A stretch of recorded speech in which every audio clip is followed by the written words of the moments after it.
Welcome to the Salt Circle Podcast. My name is Hank. With me is another year older. It's Ben.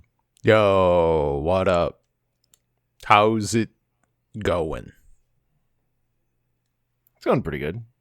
Yeah, nice. You know, hanging in there. Yeah, I feel it. What are we here to do? What are we talking about? Things? We're talking about Stuff? in theory, the content we consumed in 2024 that was also created in 2024. Now, I don't know about you, but that's a small number for me. It's not much going on. I watched like 2 films even worth mentioning. We wanted to do stuff that we didn't talk about on the podcast. That decimates my list. I gotta violate that, or this is gonna be a 30-second thing from me. Yeah, sure. I have all my stuff written down, and I have highlighted all the stuff that I talked about on a salt pile, I think. Oh, gotcha. So that I know I remind myself that I can mention it, but I probably won't. I don't know if I'll go super long on any of that stuff. Yeah. So I guess I should start since I have probably more things, it sounds like. Yeah, I mean, either you can start or like I can say my little bit and then I'll like take a nap. Just kind of kick back. No, you can go. What category of thing do we want to start with? Is there anything where you said you also didn't really watch like many movies at all? How many movies do you got to talk about? Well, there was Ultraman Rising, which we did on the podcast. Yeah. And there was Alien Romulus. Okay, so we should start with movies because we're equal. Hell yeah. I think technically I have you beat. I watched anything else. Technically I have you beat. Hell yeah. I'm such a movie fanatic, such a cinephile. I watched, for 2024 films, at least that I recall, Ultraman Rising, Love Lies Bleeding, which was an A24 film, and then Inside Out 2. And like a Christmas movie, but I'm not really, like I watched, what was it, Hot Frosty? I'm not really counting that in that counts. I guess. It not counts. like it's fine. I won't count the first 3 episodes of Dragon Ball Daima, even though I did go to a movie theater to watch them. Yeah, that doesn't. Come on, man. What are we good at? I don't know. I'm stretching. I got no new movies. Like I watched Glass Onion. That's my big. That's fine, man. You know. That's how it goes sometimes. Maybe if fate wanted us to watch more films from 2024, 2024 should have made better films. I don't know. I don't think that's the problem.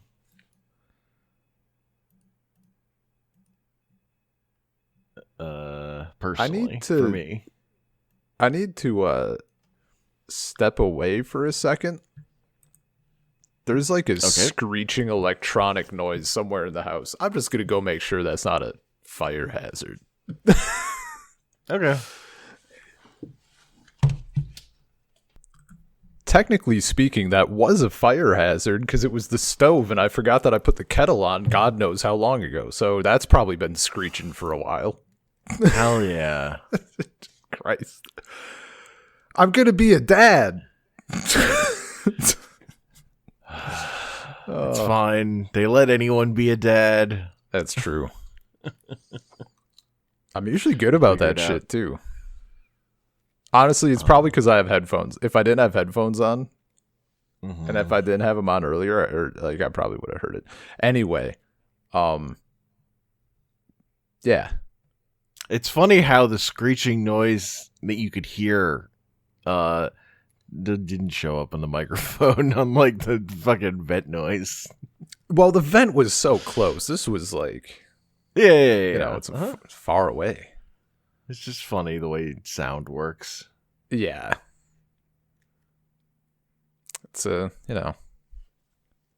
waves. it's very well. It's you know what makes sound extra fun? Putting all of it through a voice meter. Yeah, sure. Oh, Sending it over the internet. yeah, that's extra fun. Sending it over Discord specifically is just it's peak. It could be worse. It could be Skype. It could be Skype. It could be fucking Razer comms. Zoom. Oh, God bless Zoom. I mean that like the southern way.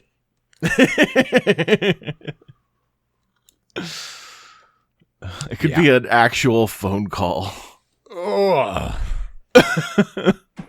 That would be funny. But like ugh. I wouldn't be able to do it. I don't even know how I'd do that podcast if we were calling on a phone cuz I pace when I'm on the phone. I got to be walking around. Kind of same.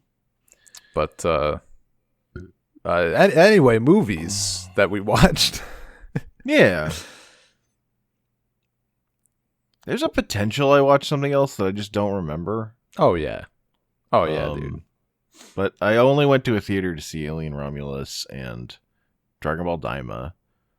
And most of my movie watching was done while I was visiting my parents this year. So Yeah. Same, honestly.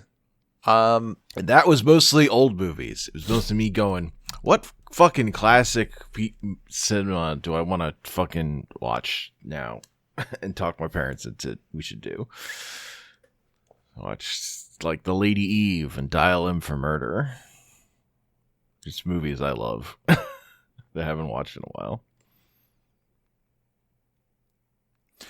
Yeah, there's actually one that I wanted to see and I didn't get around to it outside of theaters. I wanted to see Megalopolis because I heard it was fucking awful, but people kept like talking about it in a good awful way. In some circles, I heard too many awful things that made me not interested. Sure. I mean, specifically, it's like sexism stuff. It just sounded like terrible. Like, oh, don't know how to write female characters even a little bit. Okay. Nice. All the stuff I saw. Horror Madonna stuff. Yeah. Well, I didn't. To be clear, But I didn't see watch that it. stuff. Yeah, and I didn't watch the movie, so Yeah. Who knows? It wasn't in theaters when I was in Armenia. Well, it wasn't in Armenian theaters while I was there. And when I got to the US, it was out of US theaters. So I'm hitting that sweet spot, and I just didn't care to find it or anything. So yeah. And like the people who are like, you gotta see it's auteur movie. But it's like I don't actually care about terrible Hollywood bloat movies, which is still what that is, even if if he paid for it all himself. It's still Hollywood bloat, and like that's like that could just be garbage. I don't actually have reverence for that inherently. Oh yeah, dude. No, I was just looking at the memes. Sure. If I wanted to be, I haven't watched Morbius or Madam Web. Yeah. Those are like prime. Actually, not anymore. That just or Craven. Fucking Craven. Yeah, no, those would be funny for me to see because I'm so fucking far removed from like having any relevance to me. Mm-hmm. I think that's like they're in a position where like I have no desire to see them, but if I was like still in Russia, and Russia was like a normal fucking country still, and Anya's brother wanted to go see him in like the Russian dub. They don't have subtitles on that shit. That would add like just the right extra level of stupid that I'd be like, yeah, fuck it. I'll see the Russian dub of Morbius in theaters. That's where that's okay. No context for any of it. But yeah. That didn't happen. Hell yeah. I thought of a not 2024 movie that I also watched. Yeah. I finally watched Guardians of the Galaxy 3, speaking of Marvel movies. Oh. And I watched the holiday special, which is garbage. How'd you like that? The It was 3. I liked it more than Guardians 2, for sure. I enjoyed it. I like those characters a lot. Nice. It does have the thing of just like it where like it just feels everyone feels tired. Yeah. It's like not as fun as I want it to be, and it's got you get like the origins of Rocket, and it's pretty sad. Like there's a lot of that movie that's just like a bummer, and like I just like these characters, and I want to see them interacting and going on an adventure. Why is that like fucking impossible? I don't know. People haven't circled around. Like to understanding. We got 3 movies of them, and we kind of didn't get a movie that was just like them hanging out. I don't know. I do feel like that is my frustration with 2 was they kept splitting them up. I'm like, but I just want them together. I do feel like that's a prime. You're right. That's like a prime group to do just like a fun adventure thing, like just a straight up like no high stakes thing, or high stakes but contained or whatever. Yeah, it can be high stakes without being like, all melodramatic about it. I don't know. You can do high stakes but then reveal at the end that whoever was trying to collect the Infinity Stones this time just wanted to be taller. Hell yeah. Now you're thinking. Yeah. The holiday special was just fucking weird. They like kidnapped Kevin Bacon, like literally Kevin Bacon's playing himself. Hell yeah. I could see how that could like either be great or just whiff entirely. It's I don't love their comedy bit of how they portray Drax and Mantis. They're a little too mean. I don't know. Yeah. Like you just compare movie Mantis with Marvel Rivals Mantis, and I'm like, I want Marvel Rivals Mantis. This is the character that I'm like, hell yeah. I don't know. Just too much of like a that would be bit in the movie. It would be very funny if Rivals continues being popular enough to like influence the movie side of things. Like people want those versions of the characters or whatever. Yeah. Do you gotta and then at the end it like breaks them all up, and then it goes like Star-Lord will return. It's like, that's the last guy I want back. What, literally everyone but him could come back. God. Yeah.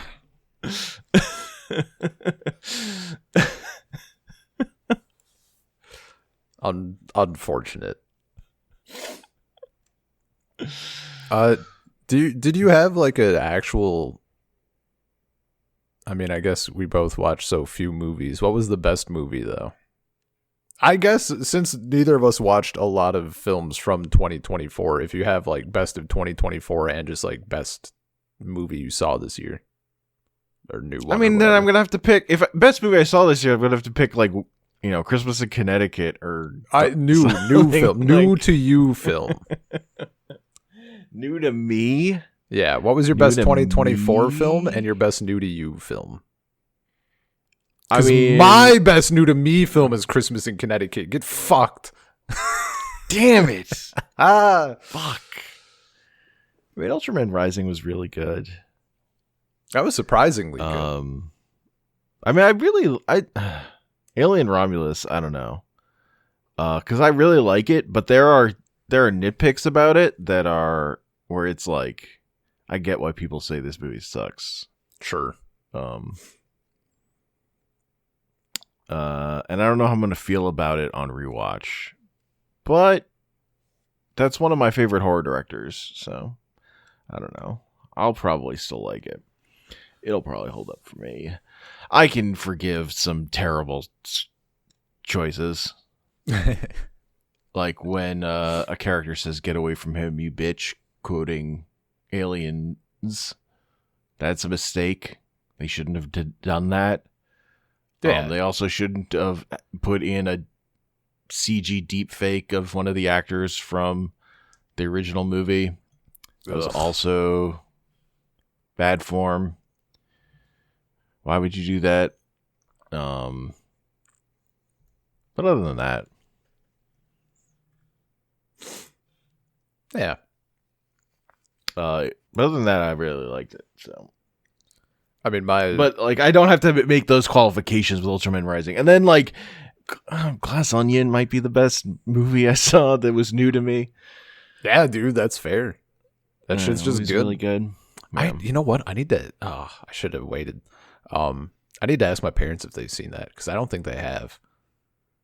And that was like, it was one of those things. My parents, for whatever reason, like, sometimes I gotta like fucking fight to get them to watch stuff, and I'm like, I know you'll like this. I know you're gonna like. So, I'm completely blank. What is it? Knives Out. Okay, I knew it was Knives something, and I just like didn't trust myself. I'm like, you guys will love this. They're like, I'm like, no, like you just gotta watch it. Like you have to trust me on this. Like, fine. And then we were like 30 seconds in, and they're both like, I don't know. I'm like, oh my god. And they watched it, and they're like, that was fantastic. And I'm like, yeah, come on. Oh, hell yeah. But I don't know if they would have gone. I don't know if they watched the second one on their own. Well, my dad was like, "You haven't seen Glass Onion? We're watching Glass Onion." Imagine. That happened when I was younger, but it was like, my dad liked doing the bit of me being like 10 or whatever, or 12, and he's like, "You haven't seen this movie?" And it's from like fucking the 80s. I'm like, Dad, how would I? He's like, "We're watching this movie." And that's how we watched Alien and stuff. Hell yeah. Yeah, me and my dad would go to the movie theater. We would go to the video store like every week. Hell Friday yeah. Movie night. That's good shit. If there's nothing, no good new action movie or whatever, you're looking for older stuff.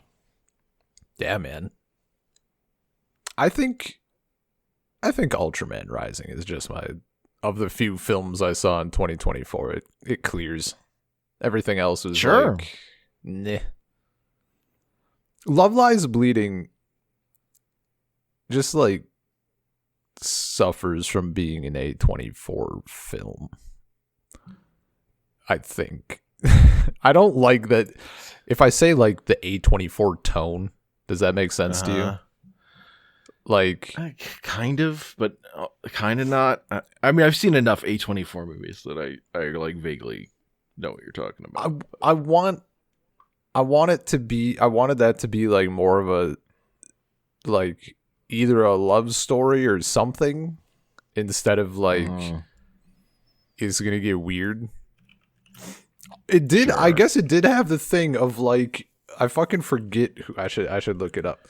Love Lies Bleeding. I forget who played like the villain character. Ed Harris. And he did such a fucking good job that I'm like, I kind of need more of this dude. I kind of want him to win just so we can be on screen more. He's just fucking There are plenty of good Ed Harris movies. Yeah, that tracks. I love like the performances and stuff. I mean, Kristen Stewart was great. Katie O'Brien was fantastic, but the plot and stuff just kind of, I don't know. It wasn't the tone I necessarily wanted, but it's like whatever. It was still a good watch. Apparently the trailer spoiled like one of the big moments of like kind of what the fuck? Like, this is a random weird thing to be happening, and they made it look like it was like a huge part of the film. I didn't watch any trailers, so I got that raw, which was nice. Found that out afterward. Yeah. But I was I was excited. I think the reason why I was kind of disappointed is because I was very excited for it. Gotcha. Like, bro, Kristen Stewart falling for a lesbian bodybuilder? Like, come on, man. They got me.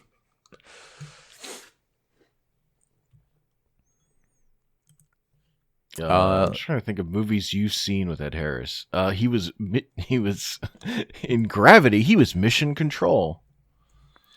I love Gravity. I've seen shit with Ed Harris. Let's see. A lot of 80s stuff that I have not seen. A lot of 90s stuff. Technically, I've seen Apollo 13. Sure. But that was like, I was like 13 or something, so I do not remember that. I've seen The Rock. Was he the main bad guy in The Rock? Yeah. Okay. He's like the honorable bad guy. Gotcha. So I've seen that. I mean, Truman Show. I do not remember who he plays in Truman Show. I think he's running the thing. He's like the, okay. That would make sense. Yeah, I'm kind of just guessing. It's been a while since I watched that movie. Oh, he was the coach in Radio. Okay. I haven't seen that in fucking forever, but I can think of him. Beautiful Mind. I saw that like once in 2007. I don't remember him in Beautiful Mind. I don't All right, know. he's the train conductor at the end of Snowpiercer. National Treasure Book of Secrets. Holy shit. The GOAT.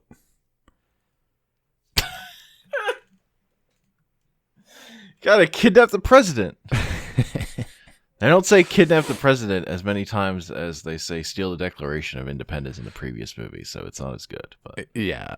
Oh, he was in Snowpiercer. Yeah, he's the train conductor. He was fine. Like that, I didn't like the that architect from the Matrix. I didn't like that movie, but I'm fine with like the structure of that shit or like the bones of it. You know, good acting, good choreography, all that shit. Yeah, that fight where they throw that fish. The fights are good, man. I just didn't like. I couldn't fucking. I don't know. Wasn't fucking hidden for me. They got at those all. axes. They cut that fish open. Then yeah, Love Lies Bleeding. I mean, that's a good chunk. That's a solid chunk of stuff, especially for me. Sure. Fair.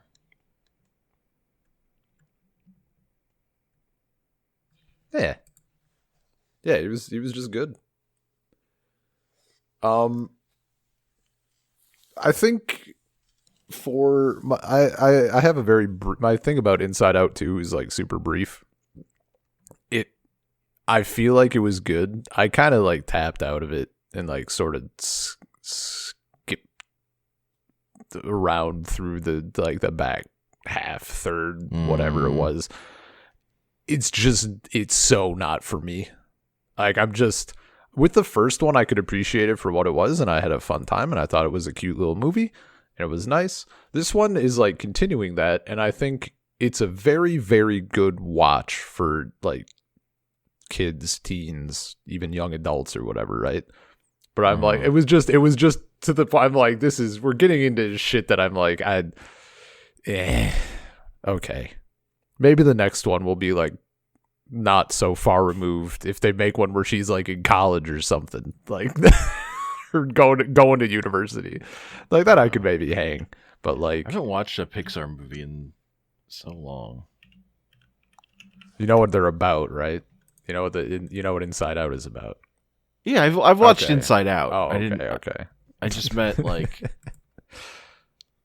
like I watched the last one I watched was Toy Story 4. Okay. I think the double whammy of Incredibles 2 and Toy Story 4, both of which I did not like,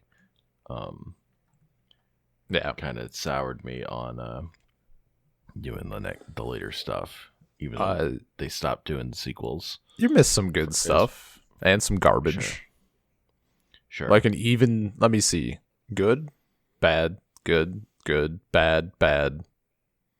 Not for me. Yeah, that's like a perfectly even split. Hell yeah. Yeah, so the last one I liked was Coco. Coco is good. Oh, Coco is fucking... Coco is like too much. Like, I gotta be careful watching that one. Sure. I really liked Onward, which had the unfortunate thing of being like a March 2020 release. Mm-hmm. And I think people like... Actually, I don't even know. Did people like that? It seems like people liked it, but I just didn't see anything about it. I didn't hear anything about it. People in my circles like weren't really talking about it. Oh, someone called it a step back. But I'm like, I really enjoyed it. But I not that I personally like, not that the story like mimics feelings and things that have happened in my life, but I could empathize easily with it, I would say. I would say Pixar does not have the cultural cachet in general that it once did. No. Partly because like regular Disney is the one that made Moana. Yeah.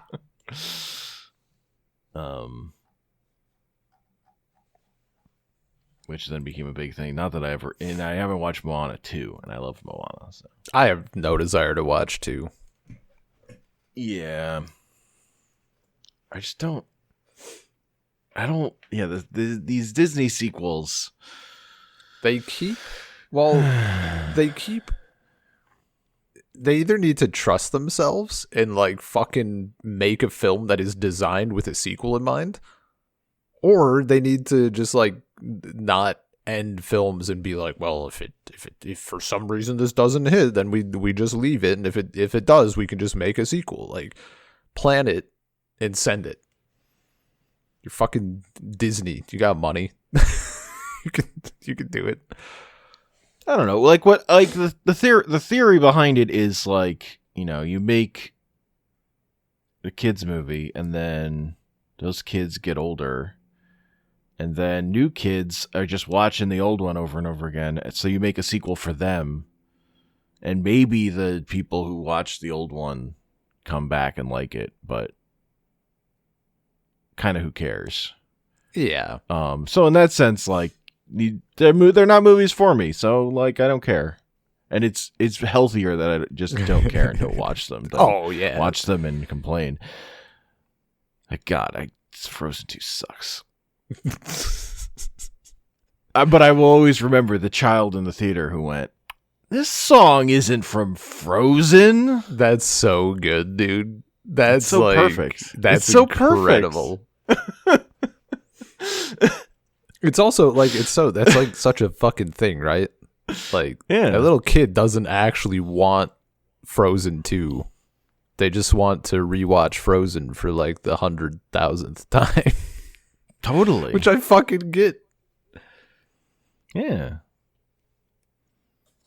The movie that I still need to watch, that is, and again, this is all a testament to that. I'm just not watching that many. I'm not watching movies, really. Is that I haven't watched Venom 3, The Last Dance. Oh yeah. I'm nervous about it, partially. That makes sense. You know what he's not going to say? I'm kind of a loser. It's not going to happen. I don't think that one's going to be in there. Yeah, I would call that an accurate assumption. It wasn't in Let There Be Carnage, which was fine. But if I'm being real, I don't fucking remember anything about that movie now. Yeah, like that one's memory hold. I've like loose feelings. and I'm like, mostly what I've heard about Last Dance is it's not as good. So that makes sense. That doesn't surprise me, I should say. He's not gonna get in the lobster tank again. Oh my god, that first Venom film is so good. It's magical. It's trash, but it's magical. I love it. Yeah, dude. It's part of why it's good. It's very funny they called it The Last Dance, though. That's just very funny to me. It's a good title. Referencing the 90s Bulls documentary. or the thing Phil Jackson said about the last season of the 90s Bulls. I think is where that line comes from. He said this is our last dance. Gotcha. And then they won their 6th title in 8 years or whatever. Hell yeah. Before my time.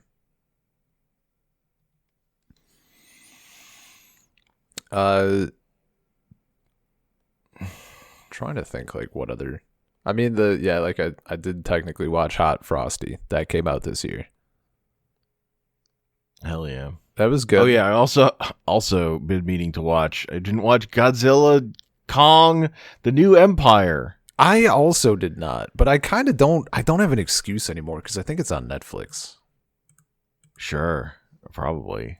It's been out for a long time. I know, dude.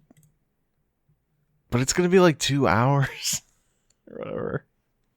How long is that movie? So long, and they the lost human characters are all gonna be awful. They lost Godzilla time, dude. They've forgotten their roots.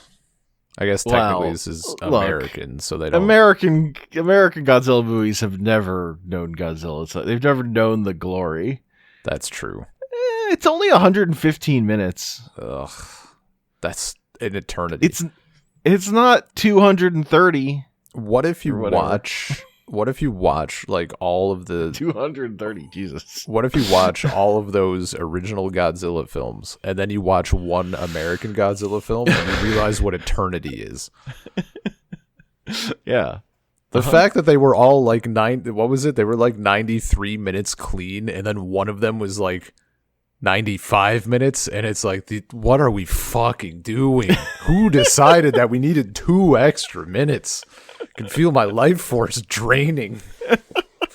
I know. When you get used to the 90-minute movie, then those extra 10 minutes, it's like, what is happening? All this bloat.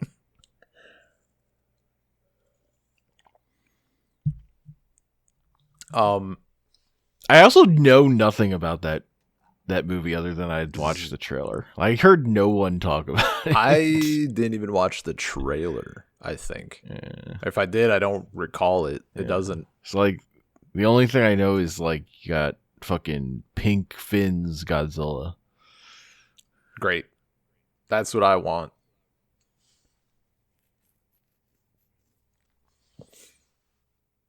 I watched that whole fucking Monarch show, and that thing sucked and barely had Godzilla that was in it. I don't know why you did that, man.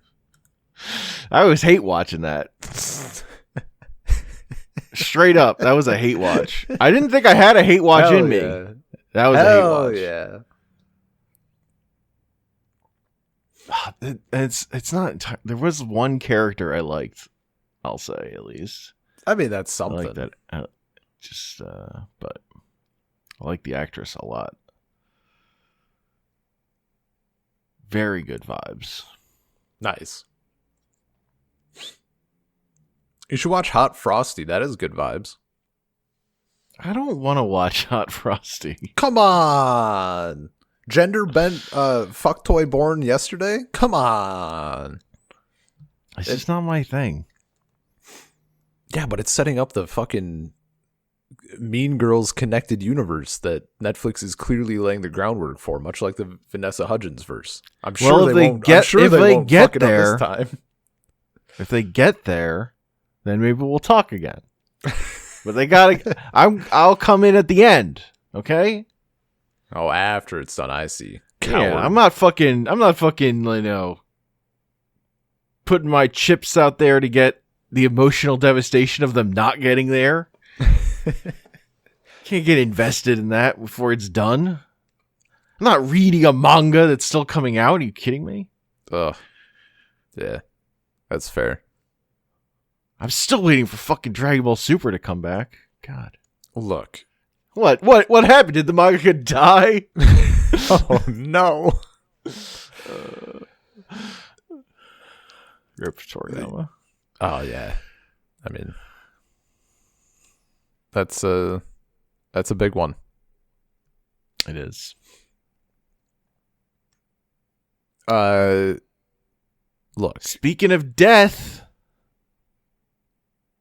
Yeah. Like today, news came out that David Lynch passed away. And this year I watched Twin Peaks: The Return finally. When was our ladies' night thing?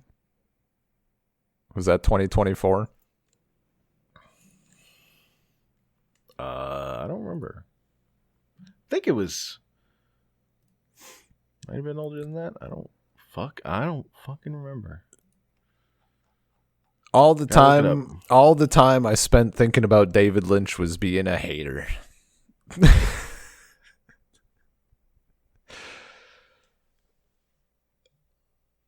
Not to him specifically, I should say. I know nothing about the man. He could be a kind, generous soul, or he could be a piece of shit. He directs movies. Weather report that he started doing during the pandemic, where he would do like a 2-minute video on YouTube that was just him saying what the weather was supposed to be. And every Friday he would say, and if you can believe it, it's a Friday once again. I delightful. I lied. Delightful. The thing that I think about him for now is the fucking it's him in the clip where he's like talking about watching movies on your phone, right? Yes. Yeah, That's David Lynch. The fucking descent the descent from like you're watching movies on your phone to like you'll never get the experience on your fucking telephone. Like so filled with contempt. The empathy to contempt switch. It's so good, dude. Every time I bust open a manga on my phone, I'm like, David Lynch would hate this. I have bad news, Ben. Ladies' Night was 2022. Okay, that makes sense. That was in that blurry area between like, is a war going to force me to move countries? Because I thinking about it, I should have known because I watched those films in Russia. Which is like my current, like if a thing happened to me in Russia, it had to be before like October 11th, 2022. So that makes sense. Yeah, it was like right before then. Yep. It's like August. Right on the edge. So it's been like 2.5 years. I fucking hate that, dude. It's terrible. I'm sorry. Because been doing this podcast for 9 years. It's not 9 years. Don't be saying that. It's like 7. It's going on 8, right? 2017? Yeah, 2017. 2017. It's only 8 years, man. 8 years and fucking half of that has been COVID and war on my head. That's so fucked up. Oh my god. It's been a decade. Our fucking track record for releases should be commemorated. We deserve a plaque or at least an edible arrangement. Like that, it's fucking crazy. Yeah.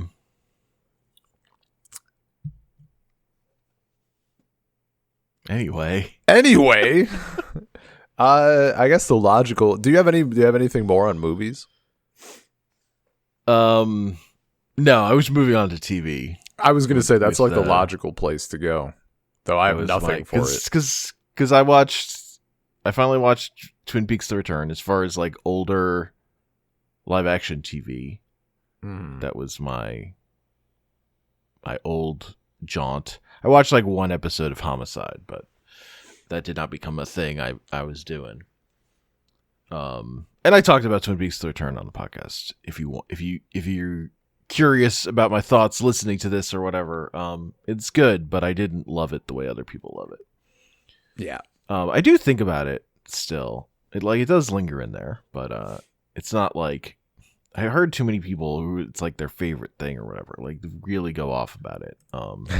And I think it's just pretty good. I enjoyed it. It's not. The problem is the original. I also rewatched the last episode of Twin Peaks, which I just think is an all-time episode of television. So Sure. that one's really good. Live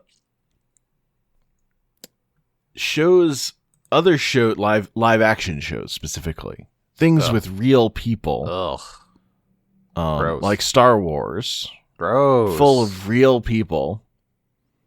This was the year with the Acolyte and Skeleton Crew. And I haven't finished Skeleton Crew. I have like 2 episodes left. It like just ended. I've watched like 6 out of 8 or something. Which one's better? That's hard. They're very different shows. It's wild to watch both of those shows and think these are the same thing in theory. Because they're both like not great, but they're so different. Like Star Wars Skeleton Crew is so 80s kids adventure movie coded. It's so silly. Yeah. Whereas the Acolyte is like trying to be YA, but it's not YA enough. Sure. like it's probably the horniest Star Wars has ever been, but it's not horny enough either. Yeah.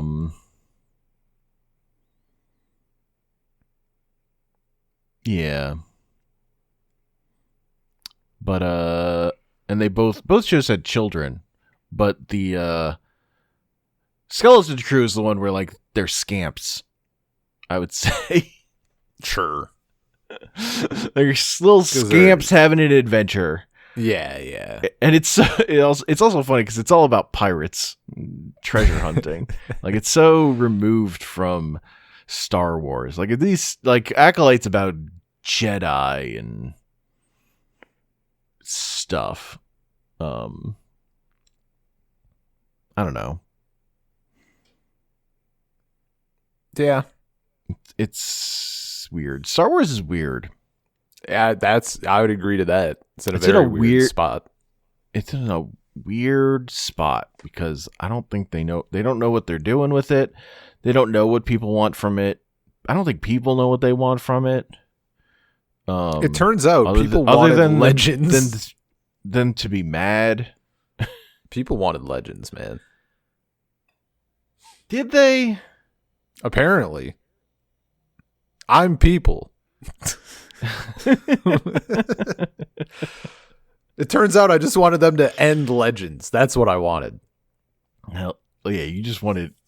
I showed you the world where what if Star Wars were over? Fucking trying to you put a light in the darkness. What if this was a completed thing? Whoa. What? Rather than we've got a new jumping on point. That's the last thing we should start. Ugh. Disgusting. I don't know. I'm so looking forward to Andor season 2 though. That's going to be great. I'm looking forward to whatever captures me. Yeah. Andor still easily like way better than all the other new Star Wars stuff. But even that, it's like not exactly like it's a thing. It's what I like, but it's not exactly Star Wars either. Like that doesn't have the silly or the fun that is present in original Star Wars. That's like serious, good television for adults. that's also Star Wars. Yeah. The character gives us a great speech about how he sacrificed everything. You know. Hold up. What if the character gave a nice serious speech, but that character was Luke? No, Luke doesn't talk. Luke Make doesn't him actually talk. say anything. Make him talk. He just gets killed off, I think. Make him fucking... You just need make Luke, him sound like Bizarro. Make it uncomfortable for everyone. No, you need Luke there so Mara Jade can kill him and get that feeling of having killed Luke Skywalker without actually having killed Luke Skywalker. It's just like when they let Lex Luthor kill other Kryptonians. Oh, yeah. Oh, that's what it feels like to kill a Kryptonian. Feels good. God. Another character horny for a hero. Yeah, I didn't. Honestly, that's the problem with My Adventures with Superman, Lex Luthor. He's not horny enough. Dude, for they Superman. fucking have you seen the shot that I know I sent you a comparison at some point. It was like My Adventures with Superman, Lex Luthor, and then it's like the shot of animated series Lex Luthor like buff as shit, sleeping in bed with his arm up, and like, look what they fucking took from us, dude. They fucking ripped it away for no reason. Look, his hair is holding him back. It's true. It's preventing him from reaching his true potential. I've been trying to think this whole time if I actually watched any live action stuff from 2024, and I don't think I did for TV. Mm-hmm. It was literally just I did the first 3 episodes of Daima. I did Invincible Fight Girl, which, for those who don't know, we did an entire episode on, where we incoherently gushed about it. It rules. It rules. It's fucking incredible. And I did the first 5 episodes of Ranma Half remake so far. Yeah, which we're gonna do an episode. We're gonna do. Dude, I'll say for the 5 episodes I watched, and I think, based on the timeline, because we said it was of the original anime, like the first 21 episodes are like the ones that are good, and then shit changed and it goes the animation or whatever, and they like get away from shit and it goes downhill. There are people allegedly who say it's good, and I don't know that I believe them, but they did air. It aired 21 episodes and then went away and then came back. I've seen like retooled, but it's the same animation team. But like the same. My understanding is that it starts deviating quite heavily from the manga.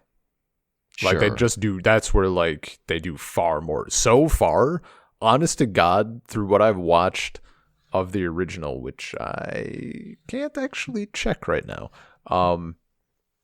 I'm like a little ahead. I think I'm a bit ahead of where I watched in the remake. It, honest to God, like obviously which you prefer is subjective, but it's like subjective in the sense of like, what style do you like better? Because they're fucking identical otherwise. Like, it's just, they're both just following the manga faithfully so far. So like, for me, I'm like, okay, I just watch both. This is like a really fun thing to compare because they're like both delightful to watch. Yeah, fair. Very easy. Hell and, yeah. you're up to date with it, right? Like you finished it out? No, I'm not. Oh, you're not? Okay. I don't feel quite so bad then.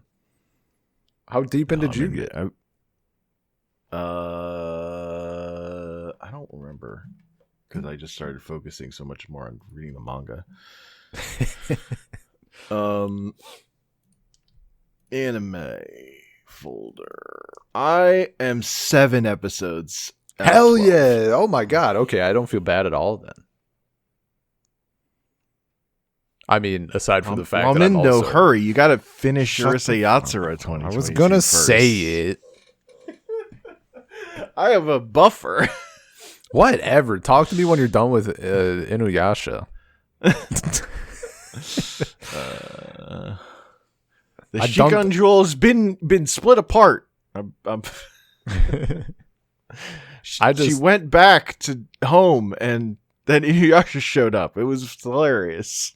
Hell yeah, man! I love Inuyasha.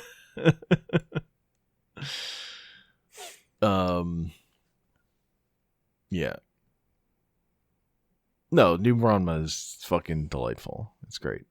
Yeah. I have 2 other live action TV shows to talk about though, which okay, yeah, go on. Which I have not really talked about on Assault Pile. The first one is, which I did mention, which one will I do first? I want to do. So I mentioned the Diplomat on a podcast, and I have more to say about that. But first, I want to talk about the show I liked a little less, which I just watched. It's still really good. Fallout, the Fallout TV show. It turns out it's good. Oh, okay, nice. I watched it. I liked it. It was a good time. I'm not. I have a weird relationship with those games where like they're not games for me. I don't like playing them, but I'm fine watching people play them or talk about them. Like I listened to a whole podcast about my Baldur's Gate podcast where I've listened to them talk about all the Baldur's Gate games. One of the co-hosts of that also did a Fallout podcast doing the same thing for all the Fallout games. Nice. Or just the 2 hosts, they would play sections of the game and then talk about their different play experiences. And they like play the game in different ways. So that I found really interesting. So I like know all about Fallout. But I don't really like playing it. But the TV show is just good. I don't know. It has a charming main character. It's like faithful to Fallout. It's doing Fallout stuff. I don't know. Yeah, man. I mean, I think I saw people liking it. I don't really think except for like maybe some fucking gamer moments. I think people generally enjoyed it. Like the comparison I make is like the only thing I saw about the Halo show was fucking raw hatred. And Fallout, I heard either nothing or people are like, yeah, it's good. Yeah.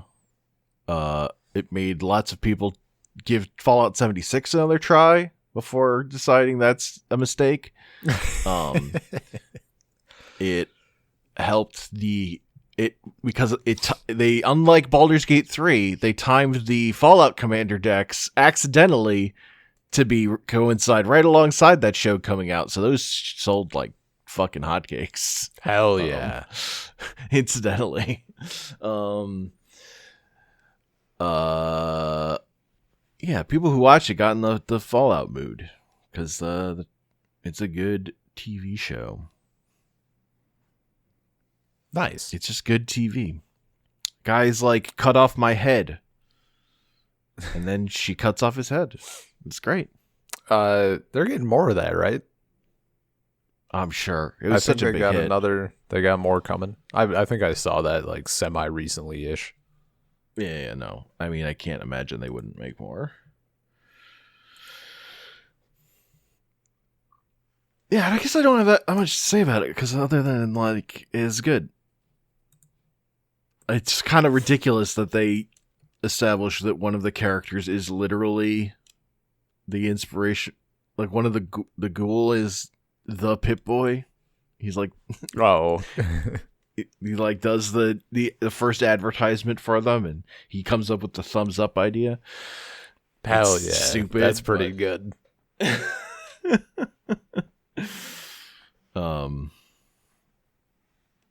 And now he's a fucking ghoul. Yeah, dude, that's solid. I support that shit. Yeah.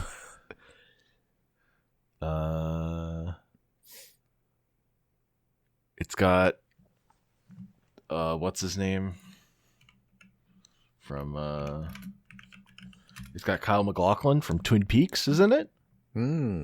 He plays the main character's dad. It's because it's a Fallout show, so it's a character. She's looking for her dad. Yeah, no, naturally. Yeah. As you do. It has a line where a character goes, the number rule of the wasteland is thou shalt get sidetracked by bullshit every goddamn time. That's great. You have to go on a fucking side quest. Hell yes. They know what they're doing, you know?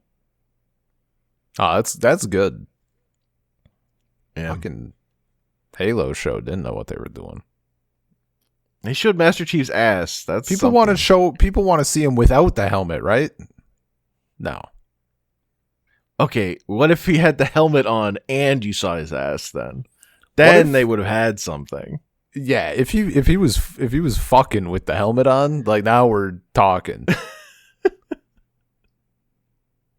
Master Chief bones down, but just the cod piece is removed. Full armor otherwise. Hell yeah. So That's what the people want. I've seen Marvel Rivals. Horny is back, baby. Horny is in full swing. Dude, the Marvel Rivals cast is fucking caked up. Men and women.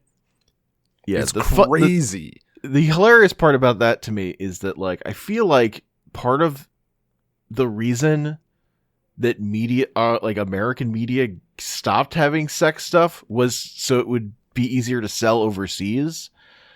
But now we're getting Chinese media that's just horny as hell. Like, yes, do it. Bring it back. Horny aside, I'm actually very curious about the Diplomat.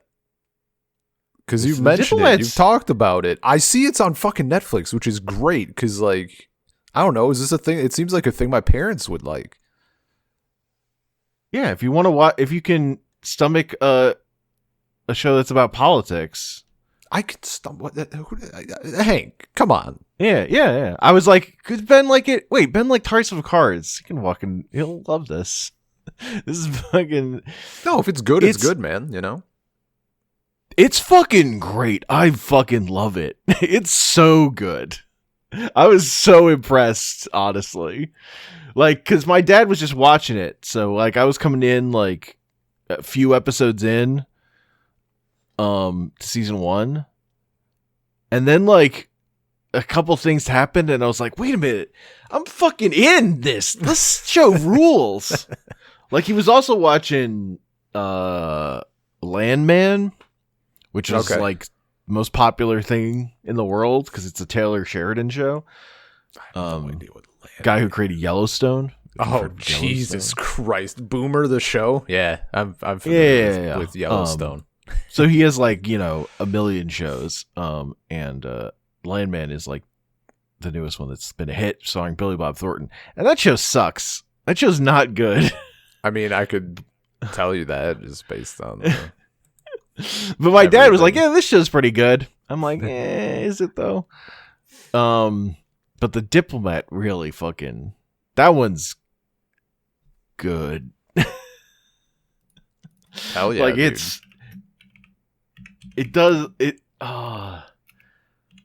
When the main character, like, her husband is like flirting with this woman and he's like, sorry, we could do anything but I'm just hopelessly devoted to my wife. And she's like, really? And she's like, yep. And she's like trying to jerk him off. He's just like, not, and it's just implied he's not getting hard. He just only gets hard for his wife. And like it's a show about this married couple and she fucking hates him. Like, but they're like completely codependent. Yeah. But like she loves him as like a person, like she like his like can't trust him. Like trust is broken thing. And she's like anything that happens in her life, she's like thinks her husband has like schemed it because he has. Yeah. And it's like, but also then she like comes home and wordlessly like like commands him to fuck her because she got horny flirting with this other guy. It's it's like and like the way that he it's like they're getting divorced and like, but then they just have these scenes where like he gets to the breakfast buffet and like puts all the stuff on his plate and then eats a little bit and then leaves it there so that she then eats it. Because she can then think that she hasn't eaten anything, but she had, because she did, like, she's just eating his leftovers or whatever. Like they're weird codependence. Oh, it's fucking beautiful. That's solid. It's beautiful. And it's about like she's supposed to be the new American diplomat to Iran. But then there's a British warship gets fired upon, like explodes. And she gets moved to be the new ambassador to England for this emergency, and also because they're secretly scouting her for, or like it's like a trial run for making her vice president, because the current vice president is going to have to resign over a scandal. Gotcha. So then it's like navigating this fucking nightmare scenario that like where like it could end in fucking war. Like things are bad, but also it's like spy intrigue stuff, but generally the characters are just fucking talking to each other and saying the truth. Like the thing I realize I really like about it. God bless. All of the drama is coming from like complications from another thing. That it's like, oh, we've worked it out this way. Oh, there's more information. Things are now even more complicated. Another thing has happened. But when everyone's talking to each other, they're all like speaking plainly and telling each other. There's no like deception through misinformation that when you're talking to someone. Oh, it's fucking delicious and dungeon, baby. It's just like. And it's like, it's really good television for adults. I was like, hell yes. Just well-written TV that is, it's good, man. Yeah, the main character really wants to wear black suits because she's kind of a sloppy. So if she gets like food on her and needs to wipe it off, if she gets it wet, it doesn't show. Sure. But then they would just want to put her in like gray suits, and she's like, fucking nightmare. She doesn't want to wear dresses, but then she wears a dress. Hell yeah. That's the good shit. Like, it's just fucking, oh, it's so good. And there are 2 seasons. Nice. Warning, they do all, season 1 ends on a big cliffhanger. Season 2 ended on a big cliffhanger. So that sounds right. But it's delightful show. Hell yeah. I'll check Really that high one on out. it.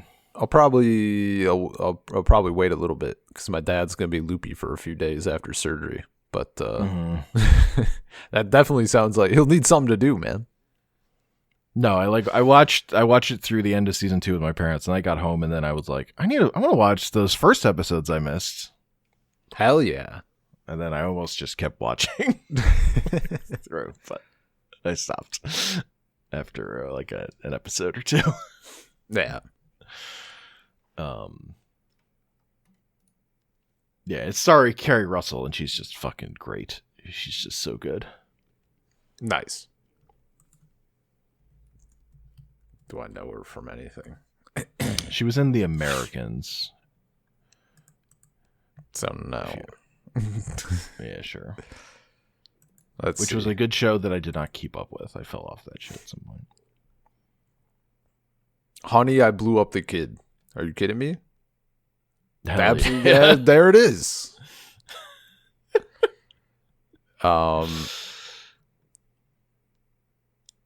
Apparently she's in Cocaine Bear. She was Wonder Woman in the 2009 animated film.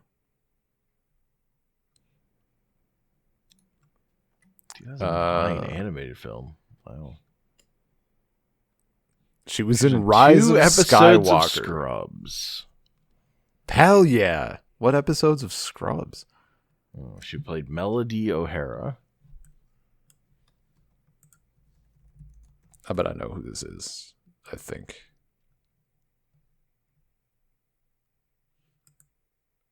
Oh, okay, it's her. Dude, hell yeah.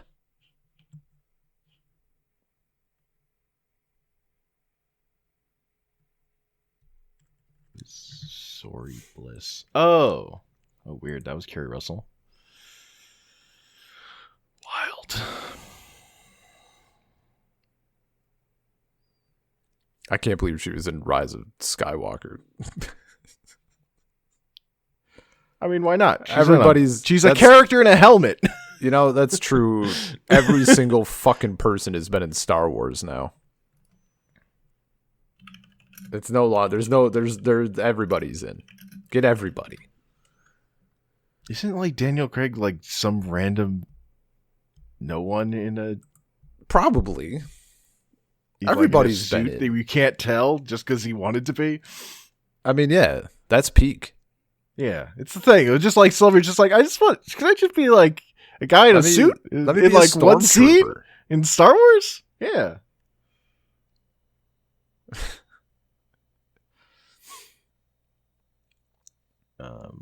I mean, they're using, if I recall correctly, I think for some of the extra stuff, they literally use like the fan Stormtrooper Legion or whatever. Like, because they're like, they have like the good fucking props and shit, right? I don't even know if they need to like give them costumes. Uh-huh.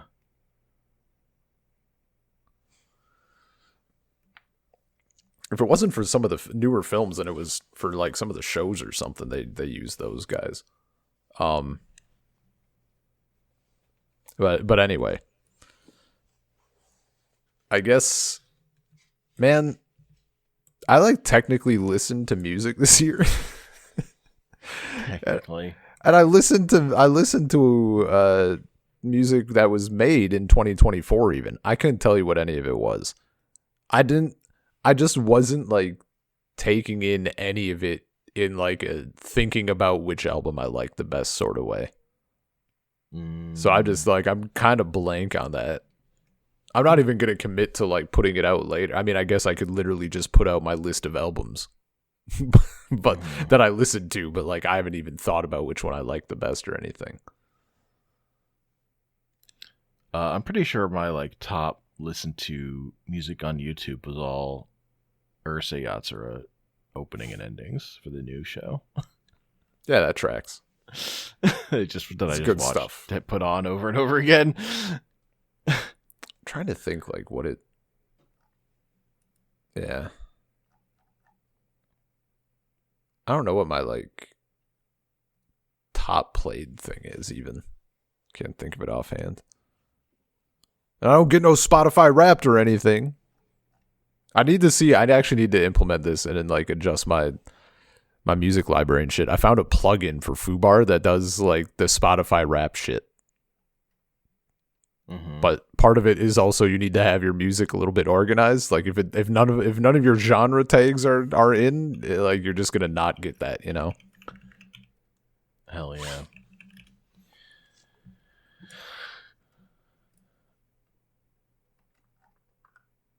I think I had a rap, but like just fucking barely. I don't remember what was on it.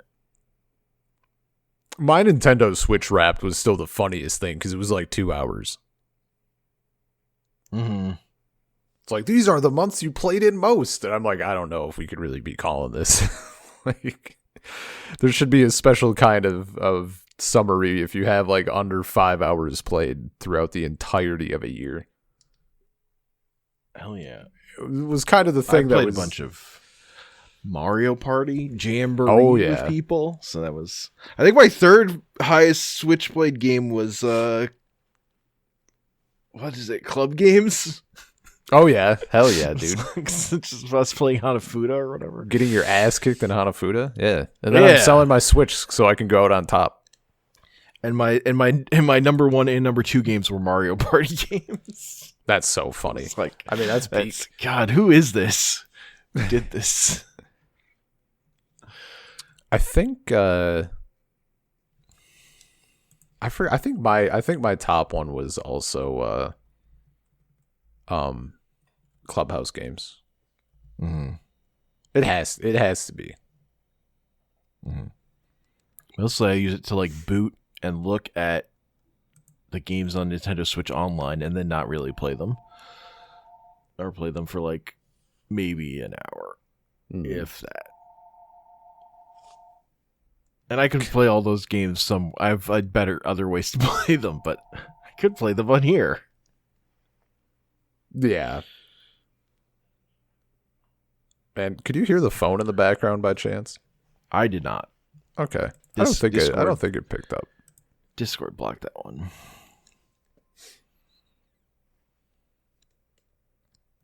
Yeah, music, I don't think I got anything. The other animated TV shows worth mentioning are one that I do still kind of want to do. I do want to do an episode on it at some point, but I didn't love it. So also I'm not like burning to was the new Batman Cape Crusader. Right. Well, the problem with that is like there's so many other fucking DC shows to do still. Yeah, like it's not fucking touching Brave and the Bold or Teen Titans. So yeah, it's hard to justify. But yeah, that show's pretty good, except for the parts with Batman. Because they're doing like early Batman, and he's just a dick. Like he's a dick to Alfred, and I fucking am not here for it. Yeah, that's a take I don't need. You know, like literally at the end of the season, it's like finally he's like not being a dick to Alfred. It's like his turning point, and I'm like, I didn't need this arc. I don't want this arc. No. And it's just like there are like villain of the week episodes, and I'm like, this theoretically like this isn't a show for little kids. But you're so much worse at writing villains than Batman the Animated Series. Like this is so shallow and stupid. Like there's no pathos to these villains. Yeah. Which is the Batman I watched when I was like, 5 or whatever. So like, what are we doing? But the when it's a show about the Gotham City Police, like apparatus, with Harvey Dent as DA or Barbara Gordon's a lawyer. That stuff's good because secretly one of the writers for the comic book Gotham City Central, which is probably the best comic book about the Gotham police force, is like one of the head writers on the show. So that's actually when the show's being at its best. And like Ed Brubaker, who's one of the co-writers, is a head writer and producer, and I think it's Greg Pak, who also wrote that comic with him, writes on the show also. Like they brought him in to write an episode or a few or whatever, or be in the room. So that stuff's good. But so they're like when it's working, the show works. Yeah. But then their episodes they're just like, this just kind of sucks. Like this does not have the Batman the Animated Series je ne sais quoi. It does not have the sauce. Sure. On like selling the villains. So and it doesn't like look particularly good. Like it's, you know, it occasionally just looks like it has the level of animation quality of a Flash cartoon because it has that flat look. Yeah. And I'm really mad because I don't like the voice for Batman. He's doing the gruff thing. I'm Batman. And they have Dietrich Bader right fucking there, who played Batman on Brave and the Bold. And I know there's a fucking great Batman. That's so unfortunate. Just a really good. And he's here playing Harvey Dent. And I'm like, guys, oof. Why? If you had a good Batman, I could forgive it. But your Batman sucks, frankly. Like they wanted, obviously, like they conceived it to have Kevin Conroy play Batman, I think, and that just, you know, unfortunately, it's not a thing that could happen. But yeah, I was not impressed with the guy they got. Yeah, that's unfortunate. I didn't like the voice, but also I didn't like how they're writing him. You know? Yeah. So I don't know. Also, the most annoying thing was like people listening to people talk about it who like watched Batman the Animated Series as kids, but haven't watched it as an adult, so don't really remember how fucking well written it is. Yeah. Dude, that was like the craziest thing as someone who saw it for the first time. Like, this is fucking insane. Yeah. Like, it's just not... It's not comparable, frankly. No. I can't imagine it would have been. Yeah.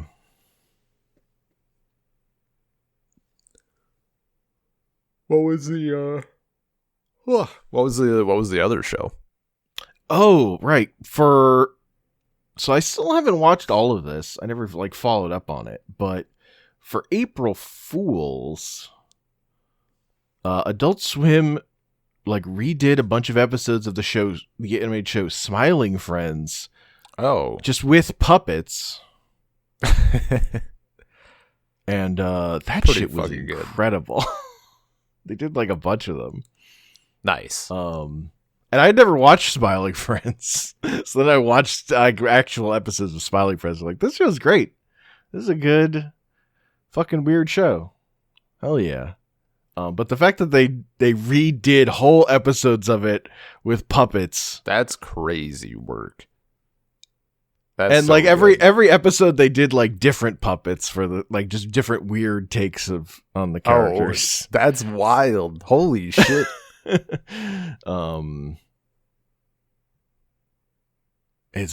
was very good. I so approve. Yeah, that's solid work. Man. Yeah, I haven't really done any Smiling Friends. I mean, I hear about it, but I'd say at a glance, like the clips I've seen, I like the writing, but the weird art style is not really gelled with me, at least yet. Yeah. The puppet art style the puppet jived with me. And then I understood like the tone of the show and what it's doing, so then I was fine with the animation. Yeah, but yeah.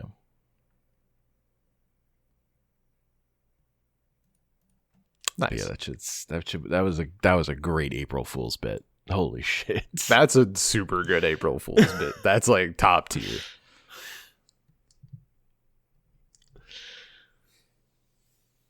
Yeah, and then it's just like, you know, season 2, My Adventures with Superman, Invincible Fight Girl, Delicious in Dungeon, the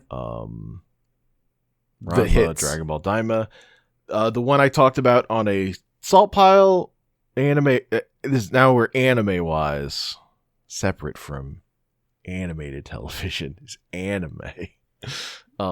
Metallic Rouge was this Oh, year. yeah.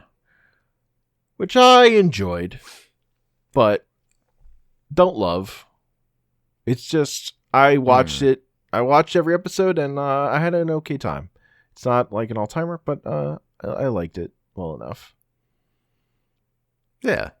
I mean, not everything can fucking bang. Main characters played rock, paper, scissors for the window seat. Hell yeah.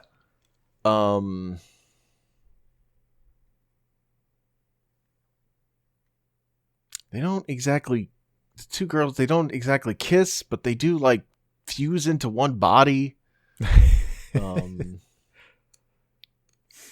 That's first base these days, man. It's basically getting married, honestly. Yeah, true. Accurate. Yeah. And then also things I haven't talked about on the podcast, or I don't remember if I mentioned it on Salt One. I looked at our Salt Pile. I looked at the list of stuff I talked about. I feel like I had to have mentioned it, but but also I might have forgot because it's kind of nothing. Was Terminator Zero? Yeah, I don't think that came up. It's just fine.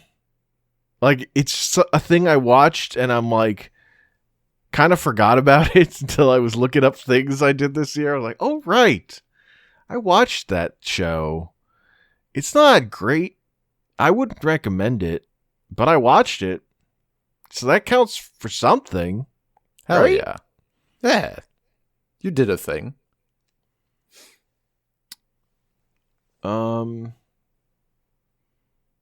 I just think about like what a weird property Terminator is and how much of it I've watched. And was that time really worth it post Terminator 2, which was like my favorite movie as a kid. So yeah, I have not. I don't think I've seen anything past 2. Maybe I saw 3. 3 is not good. But I don't hate it. Yeah. It's got some funny bits. But John Connor has like no charisma in it. Yeah. Yeah. The other thing, the other anime from that ended. It did not start in 2024, but it ended in 2024. He's fucking cheating it in. Okay. That I watched season 2 of Nier Automata. Oh, yeah. It's good. Nice. I've heard good things. It was a really good adaptation. I don't think the ending doesn't hit as hard because they can't. It's kind of impossible to execute it in the way that the video game can. Sure. Where you get to shoot all the credits to like defeat Square Enix so a happy ending can happen. Just basically the thing.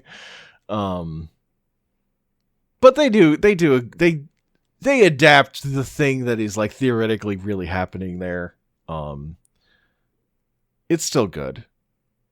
It just doesn't hit as hard as playing the video game, I think. But I would still recommend that anime. It's very good. They adapted some backstory stuff that I think was in the play that they did. Where it's like stuff that's like, not shown in the video game, but is like in logs, is like lore stuff that happened to one of the main characters previously. Gotcha. A2 specifically, like her backstory stuff. They give it to you in the show, which is great. And it's Nier, it's tragedy all the way down. Yeah. Stacks on stacks on stacks of tragedies. Yeah, it's great. I feel like season 1 had more little differences of like doing its own, setting itself apart kind of thing. Season 2 kind of didn't really need to do that because it just had the the A2 backstory stuff to fill in.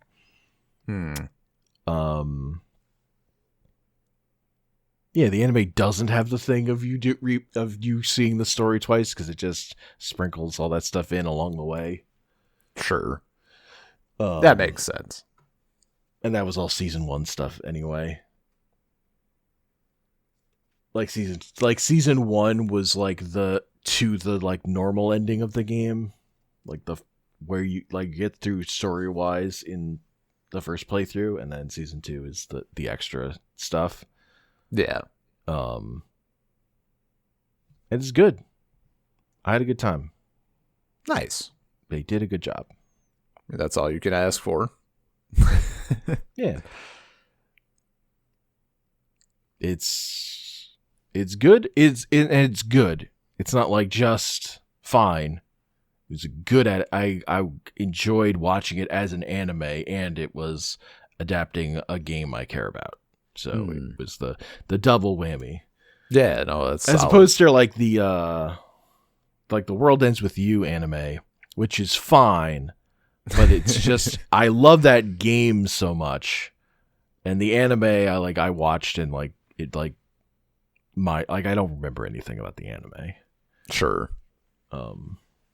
Like it was entertaining enough, but it didn't have like stickiness. Whatever. There's stuff about the anime that will sit in my head because of how they depicted stuff and executed on it. Mm-hmm. Probably. Oh, that's solid. Good. That's good. Good times. Nice. And adjacent to TV, this guy is things on YouTube that I watched. This fucking guy, not the YouTube list. Okay, go on. So on Salt Pile, I talked about it, but episode 33 of Psychodssey. Oh yeah, the final episode of Psychodssey, which is like the follow-up where they get to react to Psychodssey having come out. Oh right, yeah.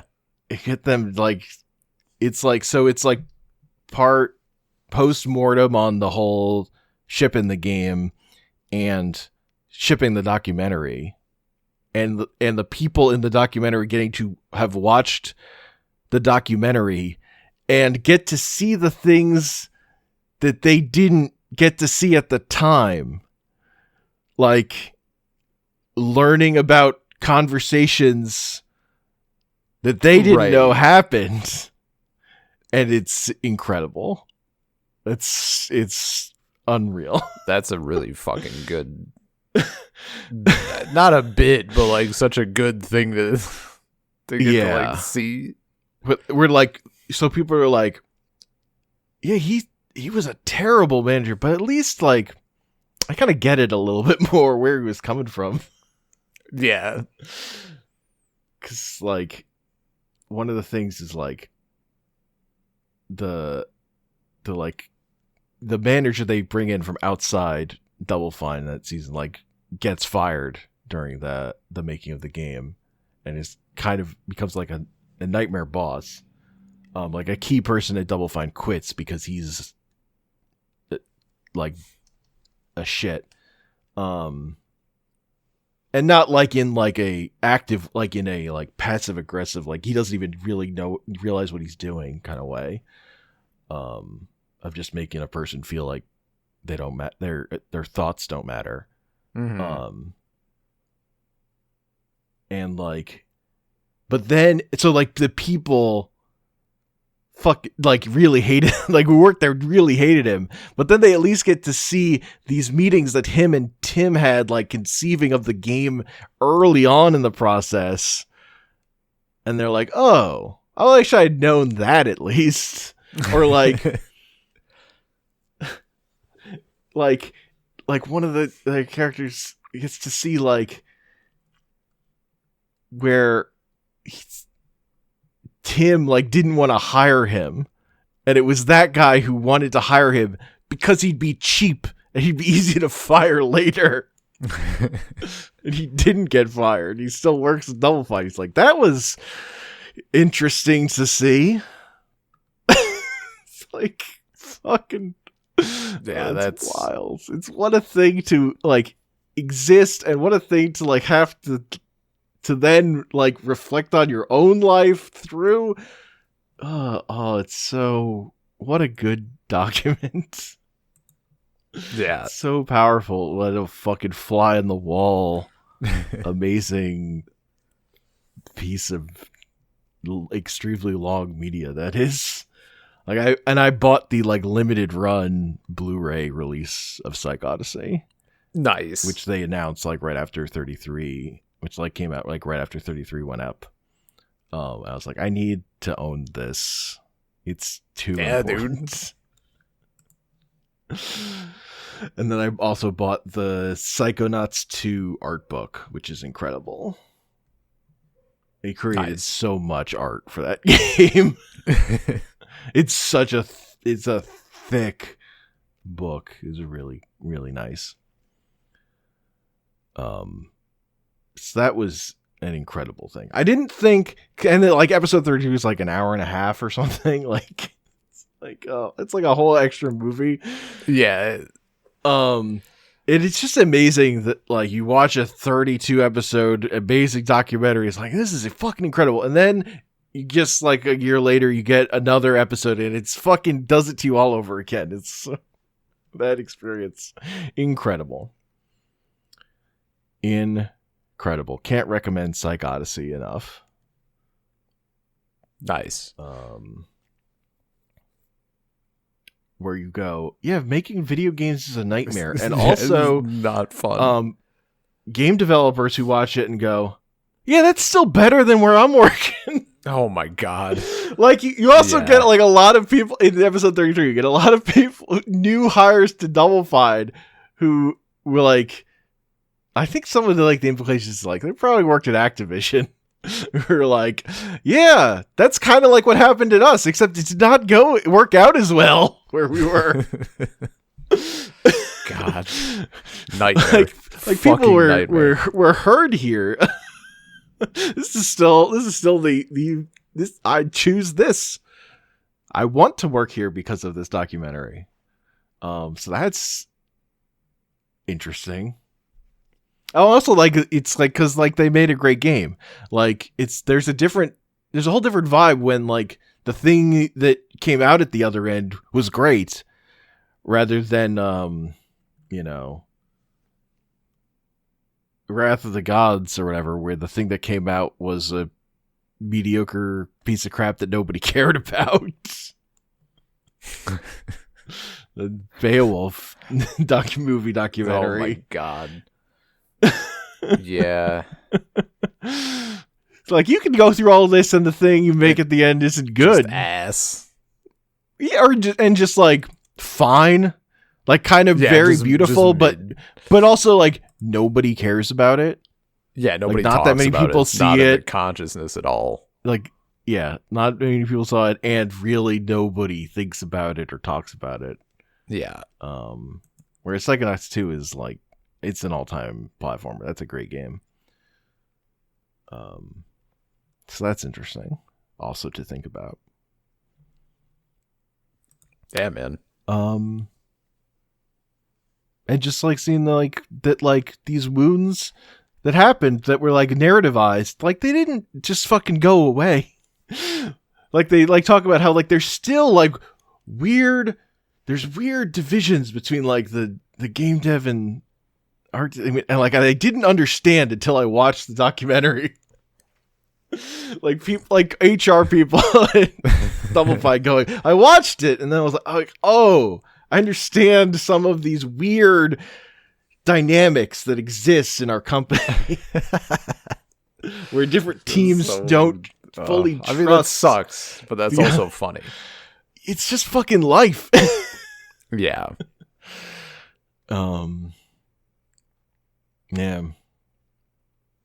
Yeah. Can't recommend enough.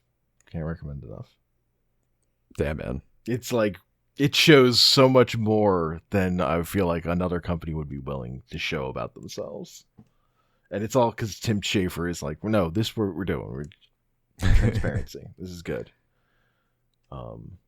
Like his main regret is like there is stuff that's like if I had been able that because he doesn't watch it while it's happening. He's like, if I had seen that earlier, I think I could have fixed it, and that wouldn't have happened. Sure. Like specifically, there's an old time Double Fine employee that quits while they're making Psychonauts 2, and he's like still has regrets about that. Gotcha. That makes sense. Yeah. And my other things are things on the YouTube channel Secret Base, made by John Boys, who did 17776. The top tier shit. Yeah, Secret Base started a Patreon so that they could start making videos that weren't all sports focused again. Because he did this series pretty good that would like sometimes be about sports stories and sometimes be documentaries on other nonsense. Like there's an episode about a very stupid argument about days of the week from a bodybuilder forum. Hell yeah. He did an episode about 24. He did those are classic ones. So now they've brought that back. So first one, they did a 3-part documentary about the Reform Party that Ross Perot started, and the history of that and how it rose and fell. That was very good. And he did a video and then he also did a video about the history of people slipping on banana peels. Hell yeah, which dude! is an excellent video. And now they're doing their big project. They've only one episode's come out so far, but it's like the history of the internet. The first part starting with like the mention of the Telegram, but it's framed through the lens of the sitcom program Home Improvement. Oh my god! Using Tim the Toolman Taylor and Al Bundy as the two types of people that come up again throughout the story of some dipshit who doesn't know what he's doing, but is like marketing, and someone who's doesn't get the credit and is really good at doing what they do, and kind of gets taken advantage of or whatever. That's incredible. It's great. It's great. That's sick. So, I recommend that. And I'm subscribed. I haven't talked about it as much because I'm subscribed to the Patreon where they post the videos like months early. Oh yeah. And then they come out. Then they start coming out later on YouTube. So like I watched Reform, all of it. Like I think only the first episode was actually out for people to watch by then. But yeah. That shit's good. Those videos are I good. might check that shit out. Yeah. Sounds interesting. I recommend all of Pretty Good. Pretty Good especially is like that's my favorite series. And he's done other things like Chart Parties. Another one that's really good, but that's more sports focused. Yeah. That's like he has an episode that was about scoreagami. Which is unique scores in football, like final scores. Like a chart of like all the possible scores and which ones have happened. Yeah. And then like episodes about the Browns live in hell, and then there was one about how punting sucks or whatever. Sure. Like, oh yeah, it was just like the search for the worst punt. Nice. The most like disgusting. Like it's like ugh. She's like mathematical formula, and then like the multiplier for my disgust. Good shit. Good shit. Hell yeah. Another one, another pretty good episode I just want to shout out because I think about it all the fucking time. Is he did one on the highest scoring college basketball game.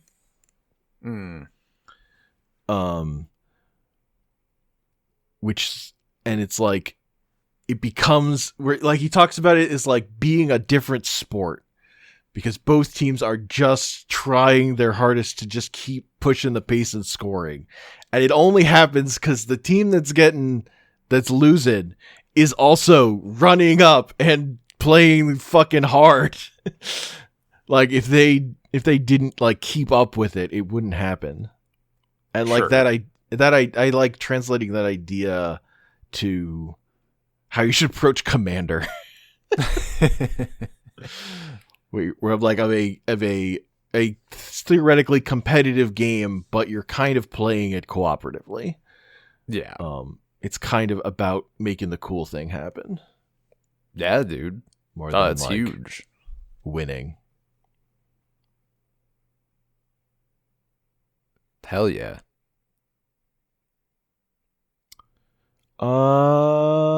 Yeah, and then I think there's video games.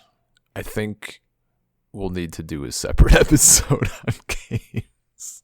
I don't think we need to because I don't have a lot to talk about. I can go through it really quick. Okay. I just I mean, I'm hoping that my mom said she would text me like when they're coming back and she thought they were going to go back. I'm hoping that she just has forgotten, or I'm hoping that she hasn't forgotten to text. Because if she has, then they could be back any second. That's no good for me. Mm-hmm. But if she is still just chilling, then we're good.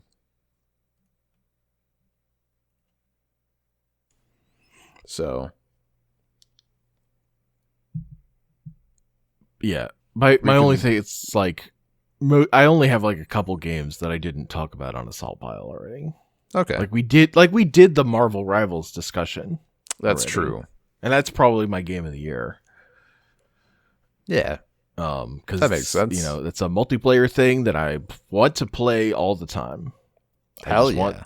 I want to play that every day. I'm not playing it necessarily every day, but I'm keeping up with my dailies. They're getting done.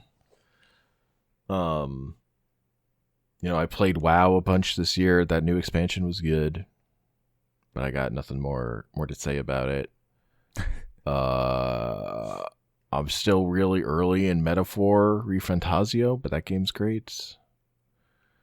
Tekken 8 happened this year. We talked about that on the podcast. My other Marvel Fighting Collection, we did a whole Salt the Wound for that thing.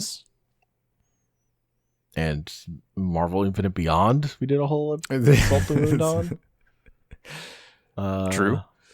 Which I wasn't feeling in that moment, but that game's fine. Yeah, oh, you were feeling it. You were fucking feeling it. I was getting roasted. I just mean in terms of fun. Like there's a difference between, you know, getting your ass kicked and like enjoying the video game. Those are not necessarily linked. There are times when I kick your ass and I'm like, I'm not feeling this. Now my mom's calling. Okay. Let me see what's up. We have more time than I thought because I'm an idiot. Hell yeah. I thought they were at the hospital like nearby. And that would be like when she texts me she's coming home. That's like I got 15 minutes. Mm-hmm. They're like an hour. She said they're on their way home, but they're like an hour away. Yeah, okay. So I don't have an hour left of things to say. But we can yap a little if we want to. Hell yeah. I played Thank Goodness You're Here. Mm-hmm. That's a delightful comedy game. It's not very long. That's the is that the hidden object one? No. That's Please Touch the Artwork too. Right. Thank Goodness You're Here is more like adventure game, but your only button is punch and jump. Nice. You can jump and you can punch things. And you're a very tiny person. And it's like British humor. Sure. And it's just there's just weird and gross. That's the one where there's the character who sells tiny pies, and then there's Big Ron who sells big pies, and Tiny Ron fucking hates the big pies. He hates them so much. That's a good bit. Yeah, you go around and hit things, and the jump feels good. Nice. And you get to, like, you know, kick trash cans. It's just a good time. It's just funny. So that's fun. There's Mahjong Soul. Came out on Steam. Stole my mention about Mahjong. I have. I should look and see what place I got. Because you've been playing way more of that than I have, but I got. Let me peek. I basically stopped playing it when it came to Steam, but I have nearly 45 hours on Steam. 44.9. I have to have fucking double that at least on my phone. Gotcha. I'll play a little bit on my computer, but I'm still playing like on my okay. phone more. That makes sense. I've gravitated to playing like the faster 3-player. I do like one round of the of the 3-player mode, which is like fucking mad. It's even more luck based. Hell yeah. It's insane. It's like so fucking garbage, but it's great. It's like where I let all the demons out of my head, because playing the 2-round 4-person mode is like, you don't get punished by luck as much because there's more time for you to play well and overcome, which has been happening to me. I've been doing great in that mode. But 3 people, you send that shit. You fucking dream big. You call needlessly. You just fucking send it. Let it all out. Oh, that's how I want to play. I should. Yeah, man. We can do some 3-player. Holy shit! Oh wait. What's this? Yeah, no, I got last in that one that I bailed on to start recording. Damn. That makes sense. We walked away from the table that got last. That makes sense. Yeah. There's been sometimes though, like sometimes you send it and someone fucks up. It can go the other way. That's true. Yeah. Oh, it's a good time. I looked at my playtime on Steam. I've played more Marvel Rivals than I played Elden Ring already. Jesus. Yeah, you're deep. I'm at 110 hours on Marvel Rivals. That game's very good. Another game that I spent over 100 hours in was Final Fantasy VII Rebirth, which is mid-game the game, because it's it's adapting a part of a RPG that is the middle part where the game opens up and you have freedom and you can do messing around and like exploring and doing your stuff, and it embraces that by making a modern video game that is 100 hours long, that is chock full of mini games. And it definitely is. It's like, you know, stuff in your face. It is like you get it is video game tummy ache because you ate too much. It's like, I would say, is the reaction that people have had to it, including kind of myself. I think I at the end of the day, I just love that original game too much, and I love those characters, and a whole game that's just hanging out with those characters and they get interactions.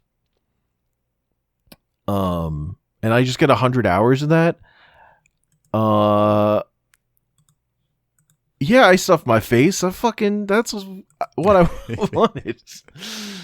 Like, particularly after playing Final Fantasy 16, which was just like fucking, I was starving for some character interaction that was fun. It's like literally all I wanted from that game, and it wouldn't give it to me. Well, I guess not all. I also wanted spectacle, which it did give to me in spots. But I was like, really, I don't like that game because it didn't give me enough fun character interaction. It like completely dropped the ball on that. And 7 is just like chock full of good, fun character interaction. It's also fun of lots of stupid fucking mini games that aren't great. But I did fucking all of them. And I wouldn't do all of them if, like, I thought it was all horseshit. Like, I actually just wouldn't. I had fun enough doing it. It's just a lot. But, I don't know. What else am I doing with my life? I don't know. Playing WoW? This is what I did after? Important shit. Like, I'd rather just, like, hang out with Tifa and Aerith. Come on. What are we doing? You get to ride a Segway? Nice. It's like, yeah, it's just weird playing a modern RPG that was like, no, we're actually gonna make this section of this old game like as big as it was in your head, but wasn't in reality. Like, now it is this big. Fucking, that's a nightmare. But, yeah, you know, I don't know. And it's just fucking bizarre that it's like, really, the plot hasn't happened yet? Like, and by the plot, what I really mean is, Cloud's character arc is all... It hasn't happened at all yet. We're at the start of Cloud's character arc, where we've gotten to over these 2 games. And that's weird. That he's going to have a character arc in game 3. And you're like, we haven't gotten to any of it. Really. Yeah, it's kind of wild. So it's just a weird object to be with this main character who's like just in denial about who he fucking is for 2 full games. And like they can hint at it, but he's not making any progress yet. He is, if anything, by the end of the second game, he is in his like most unhinged from reality spot. Which is a wild place to end a video game. Yeah. Because like like 7 is structured around like, if you like want to talk about the themes of Final Fantasy 7, it's like structured around death and like dealing with it. And you know, the end of Rebirth, we're only getting to the death happened. Mm-hmm. Like everything else is like giving you fun adventure, like building you up as a player, making you feel like you have choice, only for the game to then go to like hit you over the head with a hammer and go, nah, motherfucker, this is the world. You're gonna have to fucking deal with this. You're gonna have to be railroaded through some shit, and fucking come out on the other side okay. And it's just weird to have like the big open, like, yeah, do whatever, as like this whole game that then you gorge yourself on. Because there's just so much. It's certain, when you were talking about it, even, or when I caught bits of it, it seemed like a lot. Yeah, it's just a lot. But it's also like they turned one of my favorite all-time games. Like, truly. I love that original game. And they've just like, expanded it out, and I just get to like be in this world for fucking hours and hours and hours. So like, I'm not fucking, what am I going to complain? You could. Actually, you're right. I've heard plenty of people complaining. I'm like, but you could just not play it. Like the original games, you just go play the original game. It's still good. It's a different thing. You get less character interactions, and kind of just what I want is more character interactions. I didn't have to do all the side stuff. That's all fucking optional. But I did it, and I kind of enjoyed doing it, even if, like, because they're, like, you know, if you have the lizard brain, I have to complete games, don't play it. But I don't, really. I'm only completing stuff because I enjoy it. Like, I did more in this game than I did in the previous one. And the previous one's much shorter. Like, Remake was a much shorter game, and I didn't fucking do all the side stuff in that one. There's something about the way the checklist structure that was just, like, made it more grokkable about doing all the things. Like, it invites you to do all the things because it's a fucking, you know, checklist game. And there is something satisfying about that, but, like, maybe recognize when you're full. Yeah, as a person, like, you don't. I've listened to too many people who gorge themselves and then kind of hate this game, and I'm like, I get it, but I still love this game. Like, I don't love it to the point where it's my game of the year. I would say that is the difference to me. Is like, if it weren't so much, it would be my number one game of the year instead of like my number 2 or 3 behind fucking WoW. Talk about a fucking game you can gorge yourself on. Yeah. Like I gotta like, this is what I'm here for. Like, if I put 100 hours into it, I'm here for it. Yeah. I'm not like that out of control that like I can't control myself. Like, I will just, if a game is like literally like, even if I think it's interesting and I want to play it, I will just not play it. If, like, I just didn't have that much fun last time or whatever. Like, I just won't touch it again. And I'll be like, oh, I never got back to that. I never got back to Dragon Age Veilguard. Because it was meh. There was some stuff about it that was meh. And I just, like, didn't push through. It never happened. That was not a question with Final Fantasy VII Rebirth. There's too much that is absolutely delightful that I love about those characters and that stuff, so I don't know. That's where I am with it. Nice. Like Metaphor, I think Metaphor is great. I've not picked Metaphor back up again. So, it doesn't have Tifa in it. You know what I struggled to pick up again? What? Fucking parking garage rally circuit.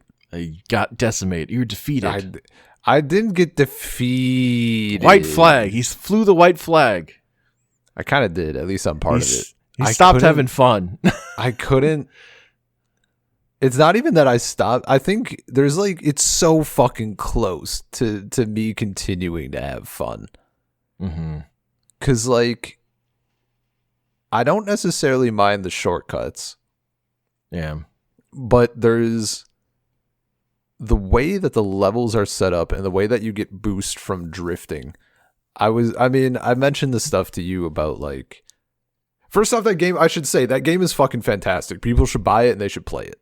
If you like, music is really good. The music bangs. I love the retro graphic aesthetic. If you like sort of, I mean, it's very comparable to like Trackmania, right? If you like going on a track and setting times, and then maybe some of those times are achieved through unorthodox means, that's fucking, you're going to have a good time. Yeah. Like one of the cool things about it is that you just have to go through the checkpoints, and they set up the levels where there are situations where you can fucking skip the normal track and like go right for the checkpoint. The part where I was like, I just got sick of it was some of those shortcuts you can just avoid, like the obstacles, right? But there are some where you're like, you have to plow through a thing. Yeah. And it's still faster. And I was getting really sick of, I was a pixel off. Now my car is ascending. And I just, that sort of physics, it's very fun.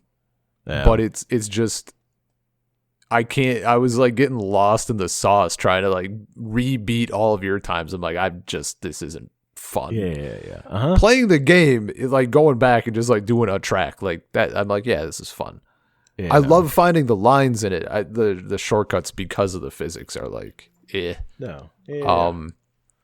And I will say, like, I definitely had more fun setting those times because I knew you would try to beat them, and I was more like, maniacal about setting them and making them good. Because I knew. Yeah, you're also on. Try. You also just got to do the fucking shortcuts. There's one I forget what track I said it was. Well, I spent the time to figure them out.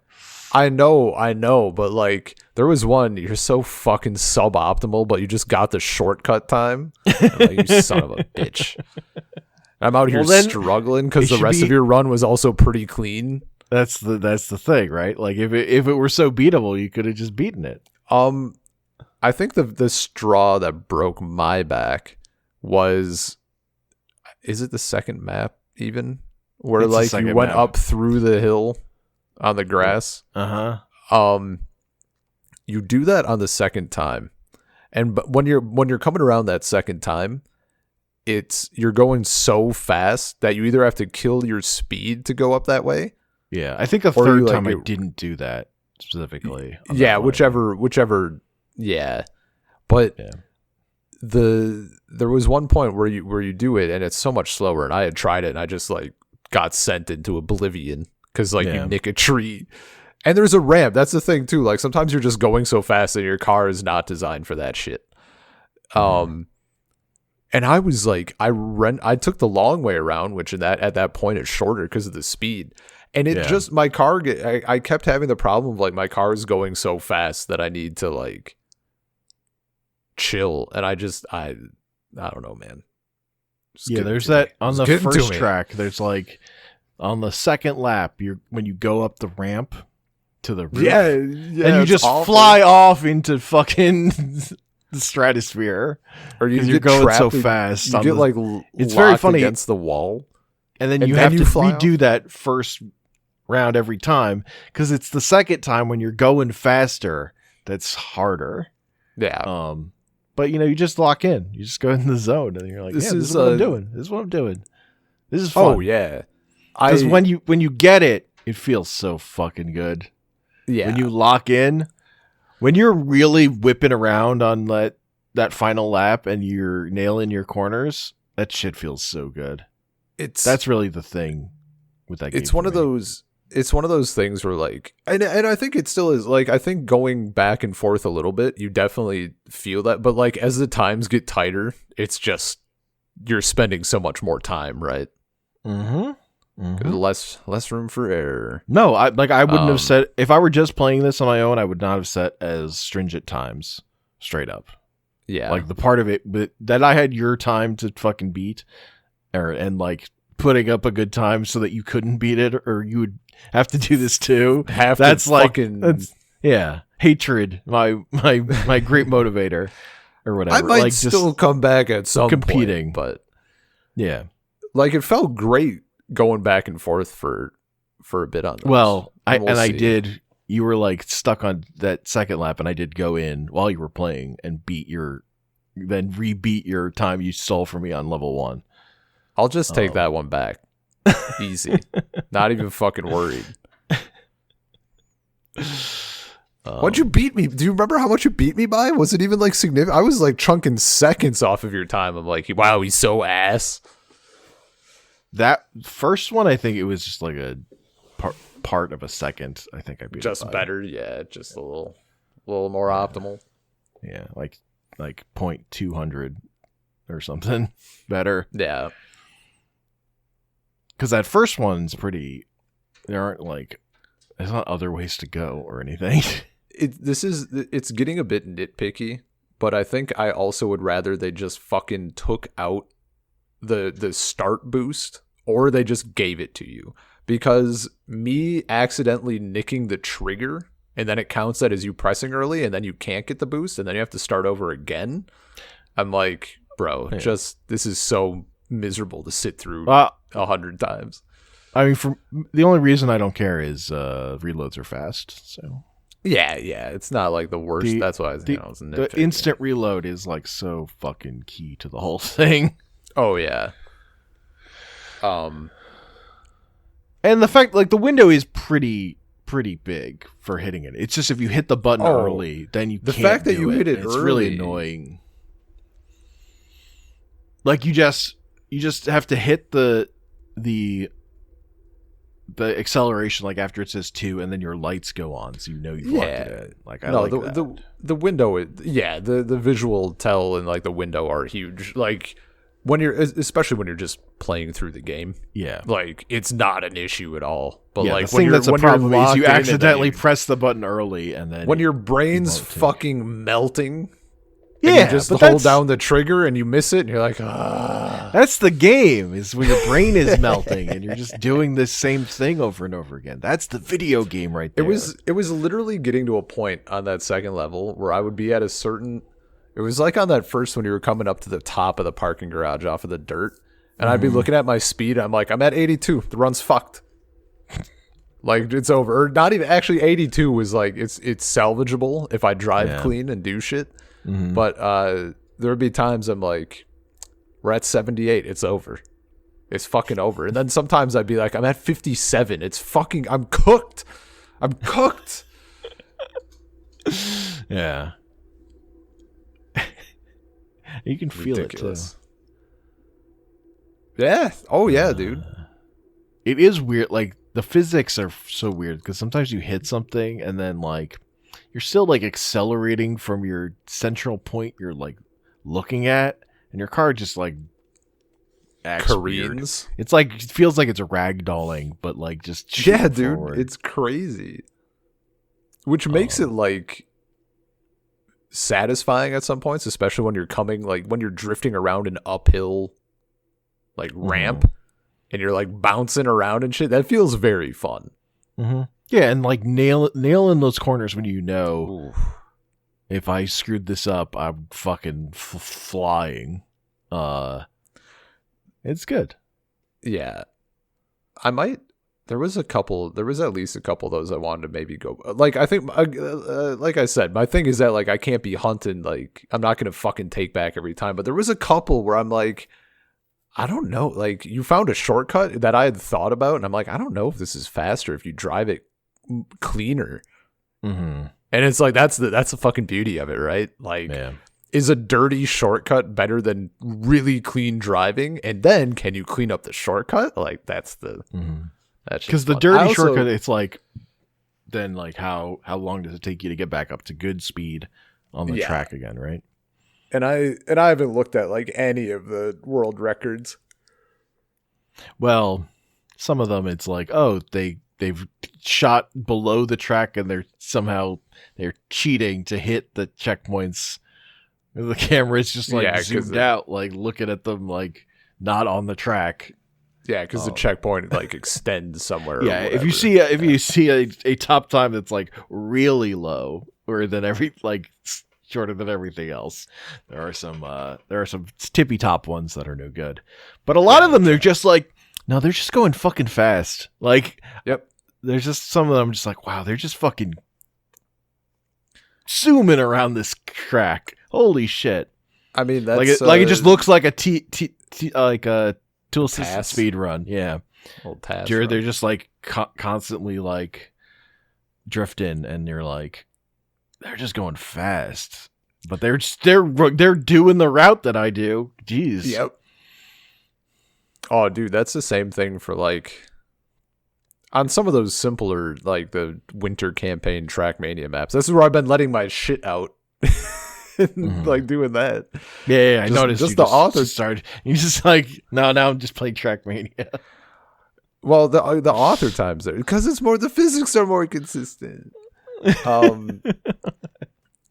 That's, like, also kind of been infuriating in a slightly different way, because, like, I'll look at sometimes after I'm like, I'm content with what I have, I don't feel the need to grind this.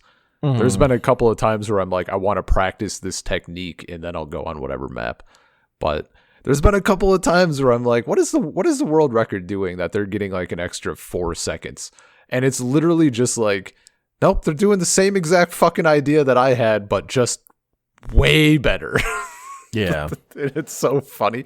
Like sometimes it's like, oh shit, I didn't know that this was like a thing I should be doing. But then it's just sometimes it's like, nope, they just fucking that. It's all there.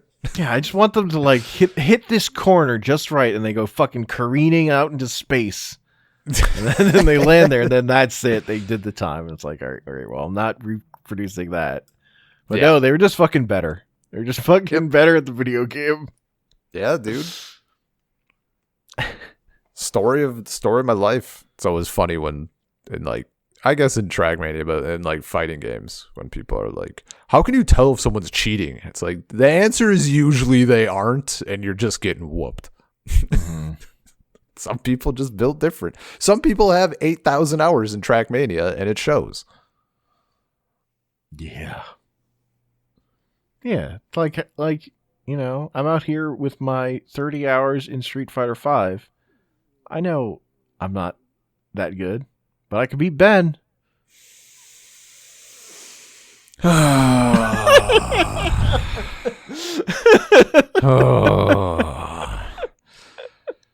That's all that matters. We're gonna fucking, you know what? Someday we're gonna do the Street Fighter Gauntlet, and Hell you're yeah. gonna get decimated.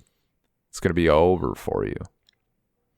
It's all gonna the temper of the whole thing is gonna get set by who fucking wins Street Fighter 1.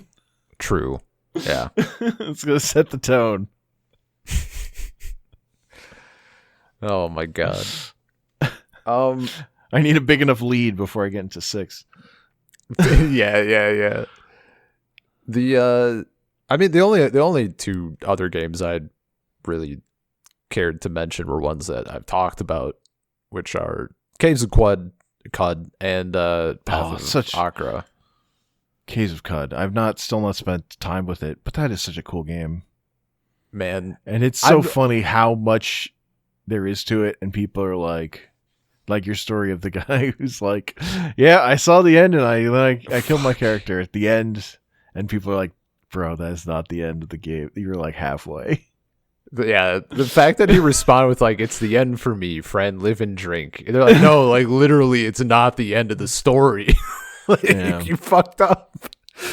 Him asking like, wait, so I killed my character ceremoniously for nothing? Just fucking, oh man. I mean, not for nothing. It's just you missed a lot of the game. Yeah.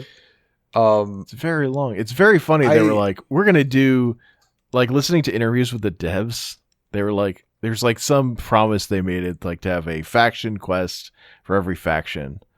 And then they're like, yeah, in 1.0, we shipped the first one. Yeah, dude. That's what this is. The main quest that's in the game now is the first faction quest done out of like whatever. It's crazy. 20 of them or whatever. It's insane, dude. I think I've been thinking about specifically like leading up to this. But honestly, the biggest question was, is Path of Akra or Caves of Cud my game of the year? Mm-hmm. I think it's Cud. Because I've played more Path, and like I will probably sit down and I'll play Path more frequently because it's short. But I'm thinking about Cud. Sure. Like, what if I were a door? What if I were a door? What if I cut off a baboon's face and then wore that baboon's face while I was genociding the other baboons? And then what if I wanted to replace it with a tortoise face, but actually I had a face nub so I could wear both faces at once? Hell yeah. And what if there were a whole like narrative you could go through with this character? Yeah, the thing is, I actually was kind of thinking, I think I'm gonna do wherever my next run takes me, because I have one that's like mid progress. I'm gonna do the RPG mode, I think. Yeah, just kind of because like I don't mind getting my ass kicked and like having that be the roguelike experience. Like I'm used to that shit in this genre, but I do really want to see like stuff open up, and I want more of that rather that I want to see it sooner. Like I don't want to be sitting on it for like 300 hours before I get good or whatever. Yeah. I mean, that's the way I've heard it recommended is like mess around with the systems in the permadeath mode. When you die, like roll new character, try other stuff, and then when you're ready, you do your turn off permadeath and like just play this, do the main quest. I'm probably just going to do the main quests because I'm not a roguelike person. So that kind of has the fact that it has that, like it has a narrative thing is kind of the thing that's pushing me to play it the most. Whereas like the other stuff, it's just like, it's fascinating. I think it's so cool. Oh, the fact that it does all three, right? Like it has the exploration mode too. Yeah, that's also true. The thing, and I don't actually know, if there's a power to overcome this, I will just take that. But I find it kind of annoying when the way your line of sight works when you're walking forward and like all the things change because of how your view's being blocked. I would love to just see the screen. The way to overcome it,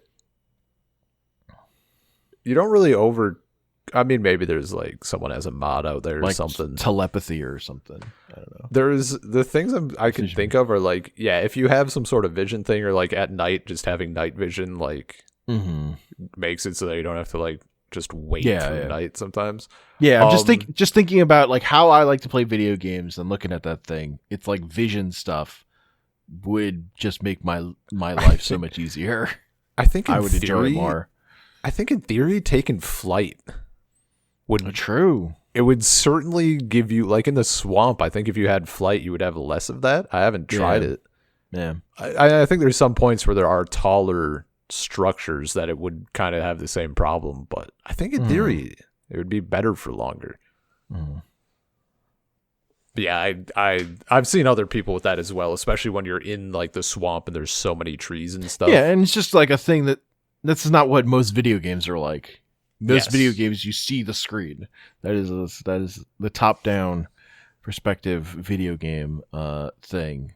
He's just seeing all the stuff. So, like the vision, the line of sight stuff is neat. That's a cool idea. But I think I would just probably have more fun bypassing it. Yeah, as much as I could. Yeah, I think if it was just like normal top down where you saw everything, I don't think I would miss it necessarily. Yeah. But that is like such a fucking traditional roguelike thing. Totally. And it's like coming from pen and paper RPG stuff, which is where this is like coming from, is like trying your best to translate that into video game and like actually doing the system work to like make stuff work. It's very cool. It's such a cool thing, and it's so fucking it's such a good balance of handcrafted and procedurally generated.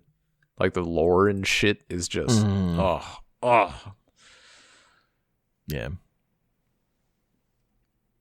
it's a very good time. And Path of Acra is just also, I mean, it's also very fun. Sure. But fun is also good. Yeah. Scratching a totally different itch. I don't actually know Path of Acra. You should watch my YouTube videos. Oh, true. I watched the CUD one. Nice.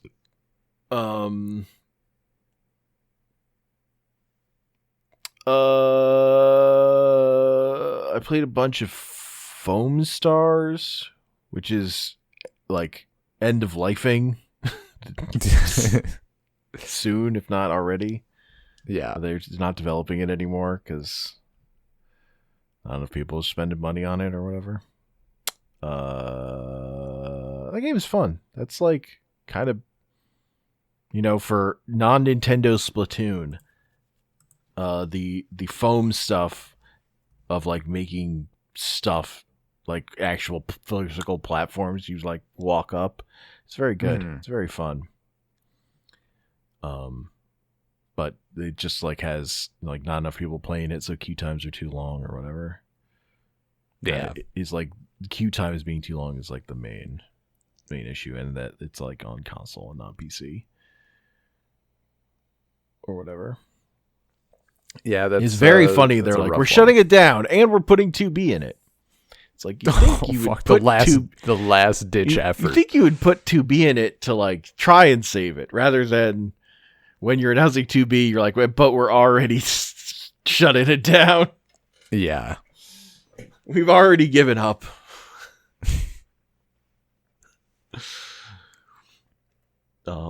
It's like send off last minute thing. It's like one more thing is like, oh, and 2B's here. Yeah, it's very funny. But I also played a bunch of Pal World earlier last year when that happened. Oh yeah, sure. That was fun. That game was broken sack of crap though.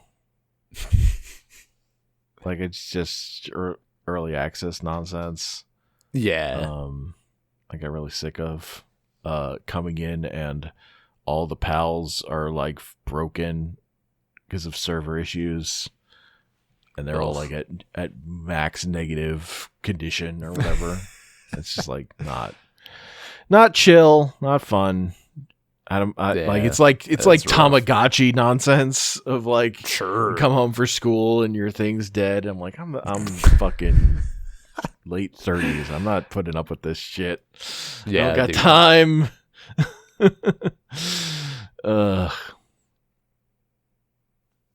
Because it's like kind of annoying to get them back to good condition too. You need like farm items, which it's like not good enough. And like, there was no like good narrative or anything. There was no other draw other than I'm doing the thing, and then like you log in and everything's a nightmare. I'm like, just close this door and walk away. Somebody else can take this warehouse full of magic cards or whatever. Just walking away. What if I convince someone to pay me $400 to take away my problems? 50,000 magic cards. It's a magic trick if you get someone to do that. If he was doing it for $100, I'd do it for $100. I just wouldn't have anywhere to put them. Your whole thing is based on someone being nearby who has the space to even like take it. Yeah. And then you like have to. It'd be like a job going through any of that stuff to see what's worth keeping and But then you're just gonna have to. No, that's easy for me. That's fucking easy, dude. Because I don't care. I'm just looking at I just need the set. I could just look at the card and be like, keep or toss. Mm-hmm. It's simple. But at a certain point, it's going to be remembering what cards you've already kept. Well, that's easy. Stuff. If I was literally going to buy a bulk lot of 50,000 magic cards, I would like probably do the prep work of having binders for like, maybe not even binders, but like boxes or something. Binders would be easier to get at a glance, but like I would have a binder for every fucking set, and I would put the cards, I would count out and put the cards in their numeric place. And then at a glance, I could at least just see like, that's fair stuff. I think that's how I would do it. It would still take a fucking goddamn amount of time. But yeah. But like it would be that fun. Would be yeah. It'd be a thing to like do while you're watching stuff or whatever. It would be a thing you would start and then not finish. Come out a changed man. 10 years later, try to sell these ragged and Harley. Oh, I don't even know if I would sell them, dude. Or yeah. Like 10 years later, you're like, can we take this to the incinerator? That's fill these garbage bags.